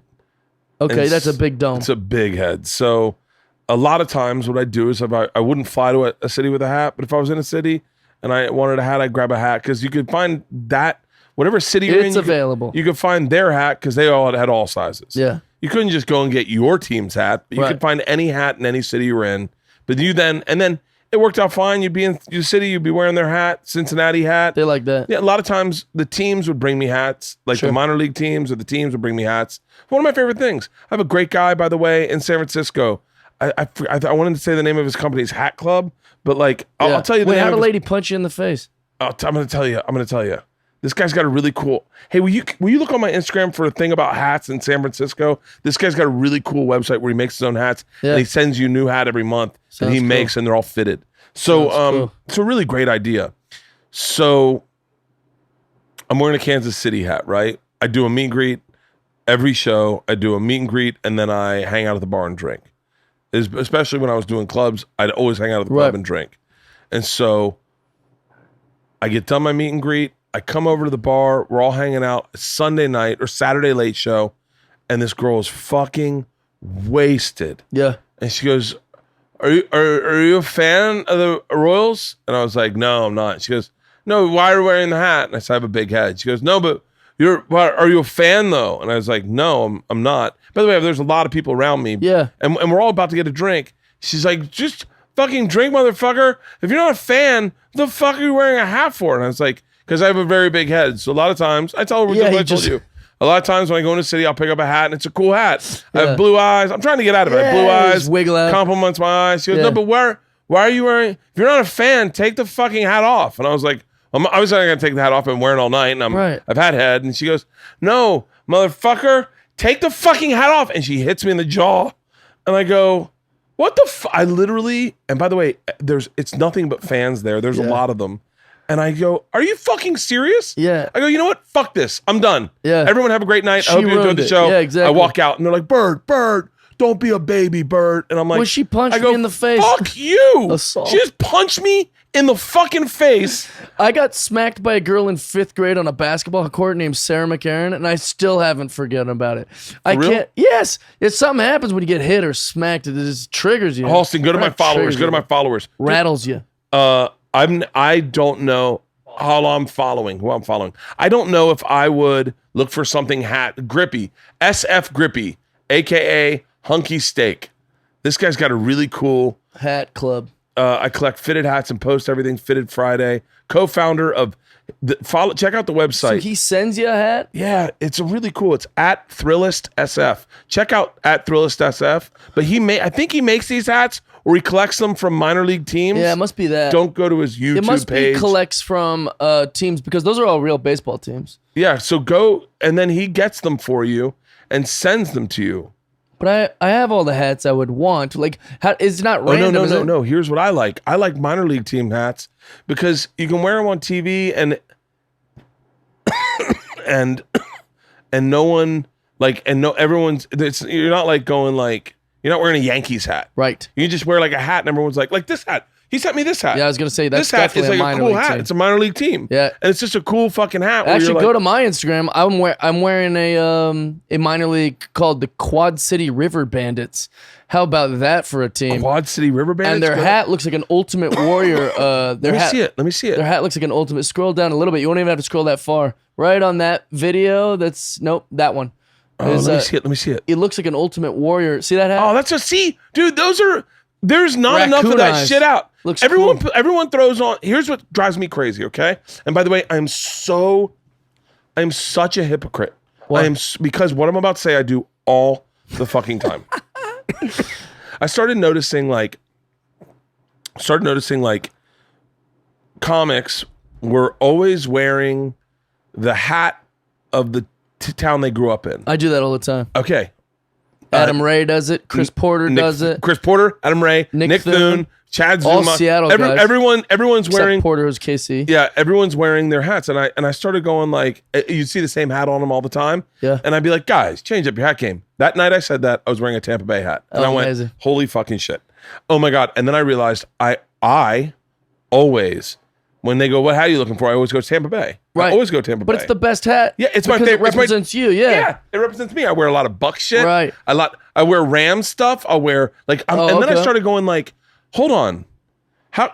Like I was like, I'm being hypocritical because I do that. Right. And then I was like, shit. Well, what can I do? And then people started sending me these minor league teams hats, and I was like, oh, you know what I was like? I was like, I'm gonna get a bunch of minor league teams for like all my friends or hat guys, like Thune's that way guy too, and start like dishing out minor league hats. I have a bunch of minor league hats, but it's because I throw out the first pitches at all these games. I have like 6. I think I saw you throw it out. Kansas City Royals just the other day. Was that? Did you put that on Instagram? Yeah, but I've thrown out 6 major league first pitches for like big league teams, and I'm doing my 7th in Milwaukee next week. But I'm trying to get all 30 teams because last year I went to every major league baseball park in 1 year, and so I needed a new list. My new list is throwing a first pitch at every park. But what I do with that hat, they give me a hat, they give you a jersey. Yeah. So I wear it, and not the minor league hats. I didn't do this for, but what I do is I find someone who likes that team. I wore it for the pitch and the picture. and that day. But then when I leave, I go, this guy's a Royals fan. I'll give it to so-and-so. I would never wear that Royals hat if I was like bogging around Los Angeles. So I'm going to wear a Mariners hat when you see Jeff die. But if I'm there for the first pitch, you wear it. You're a guest to the team. And I give it to someone who likes the team. Because I have a big head, I have so many different teams' hats. Yeah. And I always get in conversations with people going like, oh, Red Sox, what was the score of the game last night? And I'm like, oh, I don't know. That drives me crazy. That's one of my pet peeves when I meet a guy and I'm like, oh, you're a Reds fan? Are you from Cincinnati? And he's like, no, I just like red. I was like, what? No, I'm a Crip. You're like, what are you talking about? And that's what I think is like, people come up to this, say, you from Seattle? I say, yeah, man, big Mariners fan. Like, oh, nice. My grandma lives in Queen Anne. Or, we start having these great dialogues because I'm representing a thing. I wear... Like, what if I said, what team's on your head? I actually don't know. Yeah, it's I don't a cute know little if it's a real crocodile team. or something. It's the frogs, the river frogs. So I think it's a frog. Oh, that's a frog? That guy, I think that guy sent me the hat. That's a crocodile. I think it's or an alligator. Hey, will you guys put this in the comment section? That's definitely an alligator or a croc. I like this hat Maybe a lot. Maybe a dinosaur. It looks but I like cool. this hat because it's different. It's not like the... No one knows what it is, yeah. And people go, hey, what team is that? And then I get to go, I don't know. Well, they work hard on their symbols, I feel like, the minor league teams. They like do. in Iowa, I was playing this comedy club called Penguins, and I threw out a first pitch for the Colonels. And they're just a big thing of corn with a face on it. But the symbol is pretty cool. It's it's like very stickery like that. Looks like a good tattoo. I hope that I've promoted the right website. I hope I promoted the right guy. Yeah. I think that's who it is. How many hat clubs could you follow? But that's a cool fucking they look good. company. Hatclub.com. You just give them your size, and they send you a new minor league team every month. Yeah, that's we have this company Vincero that we work with. Right now would be a great time to do a read for Vincero. We did this Vincero, and it's inexpensive watches, but well made. Yeah. And it's like, I forget that it's cool to jazz up your outfit. Yeah. To go I'm going to throw on a different watch today. Yeah. And I'm not the kind of guy, not that I don't have enough money, but I don't have enough money to be like throwing around and buying like a bunch of really expensive watches. Sure. But same with shoes. I have one good one. Yeah. And then I have probably 30, for different outfits I'm wearing, or like chrome or gold. Or it's cool to match your watch to your shoes every now and then. Or... Unless I'm going to a country club or a red carpet, or I know that I have like whatever, I wear this watch because it's... What's that watch? It's a Panerai. It's a Luminor Panerai. Yeah. Very valuable watch. And anyone that likes watches knows this watch. They go, that's a nice watch. I have a really great... I would never spend $6,000 to $8,000 on a watch, but Terry Bradshaw would, and he bought it for me because... Actually, that's a funny story. We went out to dinner. He always takes these big dinners. He buys all this Dom I bet Perrier. he's so much fun to be He's with. the most generous human I've ever known. I love him to death. But we go to this dinner, and I'm waiting for a dinner I can buy. And I'm waiting for it. Like, I'm not going to say, let me get this one to a $10,000 dinner. But one time we go to lunch at this place he loves in Beverly Hills. And it's just me, his agent, his wife, and him. And nobody drank because we've got to go over and do like the Masked Singer, so he's trying not to be like snockered up for that, and nobody's drinking because he's not drinking, and we're trying to whatever, and it's lunch and it's a Sunday. So literally when the bill comes, they hand it to Tammy. That's Terry's wife, puts the card in. She hands it to me. I swap out her card with mine and I give it to the server, and I just pretend like nothing happened. When the server comes back, I open up the check presenter and I start to fill out the information. It's a very expensive dinner, but still the cheapest thing I've ever seen him spend money on. And Tammy's like, what are you doing? And I was like, oh, no, this is your card. I ran it on mine. The way they looked at me, they were flabbergasted. Because they look at me like I'm a 10-year-old boy. Like I'm like their kid, Yeah. And they were like, they couldn't believe that I would be willing to pay for dinner. These are people who have loaned me large sums of money. We've been all over the world together. They've flown me. The only time I've ever flown private is with Terry and Tammy. But the fact that I would buy them dinner, Terry's like, everyone just assumes TB's got it. He's like, everybody assumes TB's got it. But Ira don't even buy me dinner. He's just like, and like kind of like lecturing the table and being like, I'm so shocked that you would pay for dinner. And like, he was like really touched. Yeah. Sweetest thing. And I was like, well, I'm happy to. I just was waiting for a dinner that like I could do this for. So then like, few weeks later, he's like, hey, bub, I need to see you. I got you a gift. And I was like, I didn't want a gift for buying you a dinner. Like I was doing a nice thing to return just maybe a little glimpse of how many things you've given me. He buys me a watch that I've seen listed for anywhere between $6,000 to $8,000 because I paid for probably a $400 lunch. I fucking love Terry. What a Bradshaw. sweetheart. You can't even do a good thing. He'll double up. Like he's just the nicest, most perfect human. That's great. Yeah. So it's definitely my nicest watch. So when I'm out with rich guys, last night I had dinner at Soho House with Neil Strauss. Do you know him? I know the name. He How made do I The know? Game. He wrote the book, The Game. Oh, yeah. And then he also has a podcast called To Live and Die in LA or To Live and Die in Hollywood, I think. No. Phenomenal. But Really? anyways, so I had dinner. So I was like, oh, if I'm going to go meet Neil Strauss for the first time, I want to wear my big boy watch. You know? I've got an expensive watch. I've got a couple expensive watches, and then I have two of these. But and then I take that back. I also have a workout watch, like a Garmin Phoenix 5X that I like. I have. I can't work out with a watch, but I mean, you're on bikes, so it's different. No, I have to have a watch to work out. It's like it's fun for me to track working out. And then I have an Apple Watch. I hate the fucking Apple Watch. I don't like the Apple Watch. I But hate the it. only It reason dies in 24 hours. That's what I don't like about it is like I'm on my phone too much. I don't need to be on that. And then also like I'm looking for less things to charge. You know, at this age, like I'm charging too much stuff already. I don't need to charge That's my what's watch. good about a fucking regular watch is you never in the watch game where they were like, hey, you got to charge your fucking watch. It's the worst. Yeah, I'm kind of cool with that. Like I'm not a huge shoe guy. But I started buying some shoes. That's fun. And it was fun. It was like, and it's cool to like go to a meeting and go, what shoes am I to wear? Yeah. With what watch? And then I'll throw on a minor league team hat and like I don't have like outfits, but like that's fun. I like your shoes. Thank you. Well, I also think the watch game is kind of like it's kind of like a comedian thing too. I feel like, we're supposed to be responsible for our time and like I don't know, there was something like when I first started comedy that I was like, oh, comics always have a watch. Dude, I saw one comic yell at Steve Byrne backstage because he didn't have a watch on. Oh yeah, Steve went long. It's like an old timey thing. Yeah, he's like, how do you not have a fucking watch? Right. Steve's like, I don't know.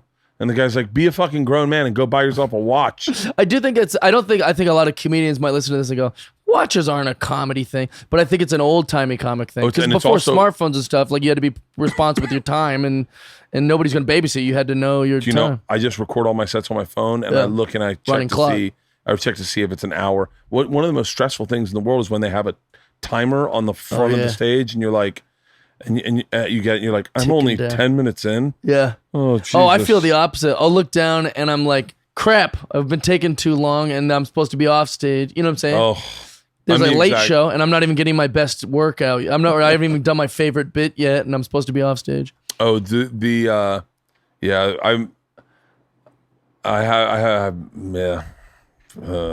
What? Fucking.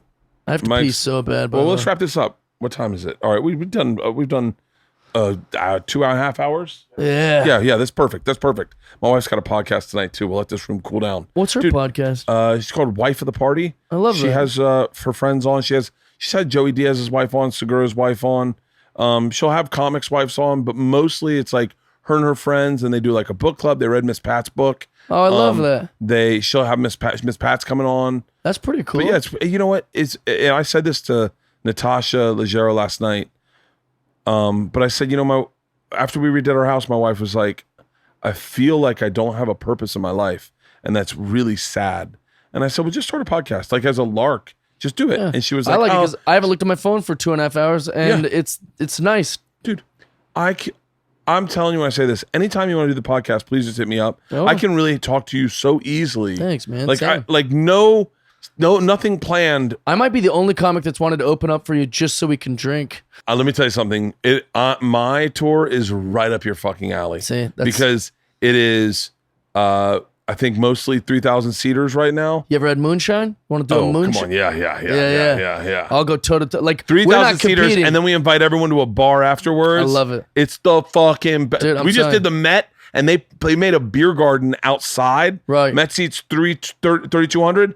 They had a beer garden outside. I told everyone, go outside. I'll be out there in 30 minutes. Love it. Everyone's out there. Fucking chaos. It's fun. It's friendship. Let's do it. Let's do it 1 week this year. Trust me. Well, you're bringing these girls who don't hang out. Who? Well, like Taylor and Kelsey Cook and them. They don't go drink. They don't party with me. Well, they don't. I know that's what I'm saying. They don't. You're bringing tour with openers. Me. No, they don't tour with you. No, they don't tour with me. Oh, I thought they toured with you. No, I don't. I would never have a woman open for. No. Joking, everybody. Thanks, Rosebud Baker, for coming to Philly. Bro, anything to promote? I have a podcast on all things comedy called Yep. Jeff Dye's Friendship Podcast, and I have a new my third album coming out with 800 Pound Gorilla, and the title is called Dumb is Gooder, and that'll be out pretty soon. I'm not sure when, but we just filmed it at Comedy Works in Denver downtown, which was amazing. Best place to do it. And what else? Yeah, I'm on the Tonight Show all the time. I don't know if people watch TV still, but Dude, you're the best. I love you so much, and I'm gonna take you up on open for you just to drink, just to have fun. We'll have a fucking I would love blast. that, dude. Tour bus life, dog. Yes, I'm so happy.